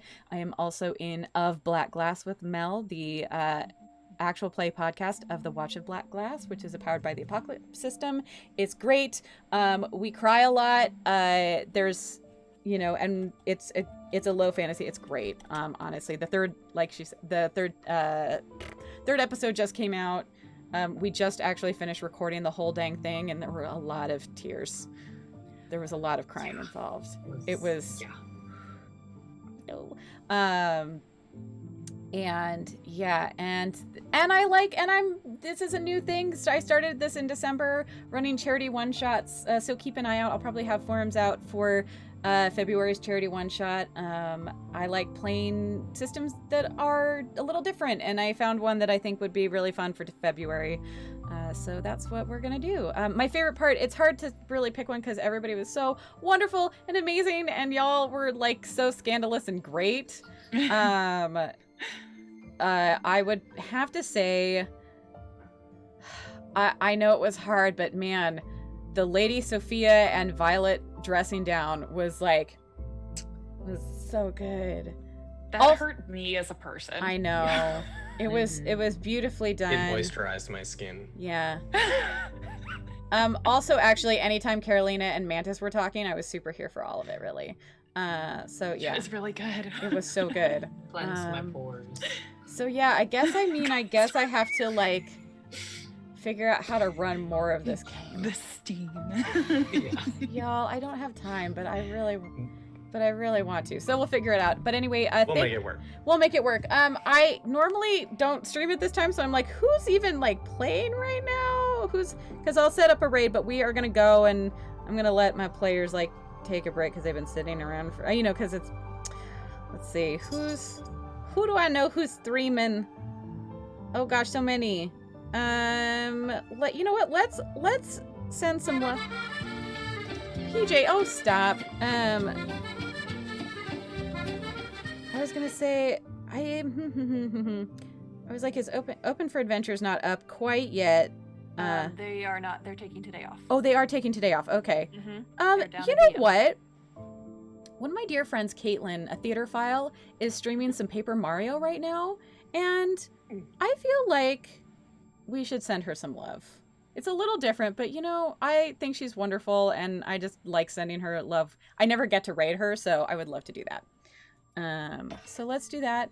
Thank you all so much for coming in and hanging out, and for all of your donations. We're at $800. We're at $800 today.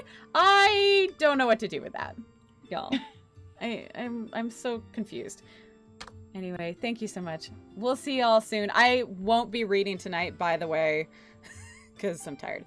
But have a good night. I love you all very much. Bye-bye. Bye. Bye. Once I was a girl who led the sailors on and never gave a kiss for free, dashing all their dreams until the night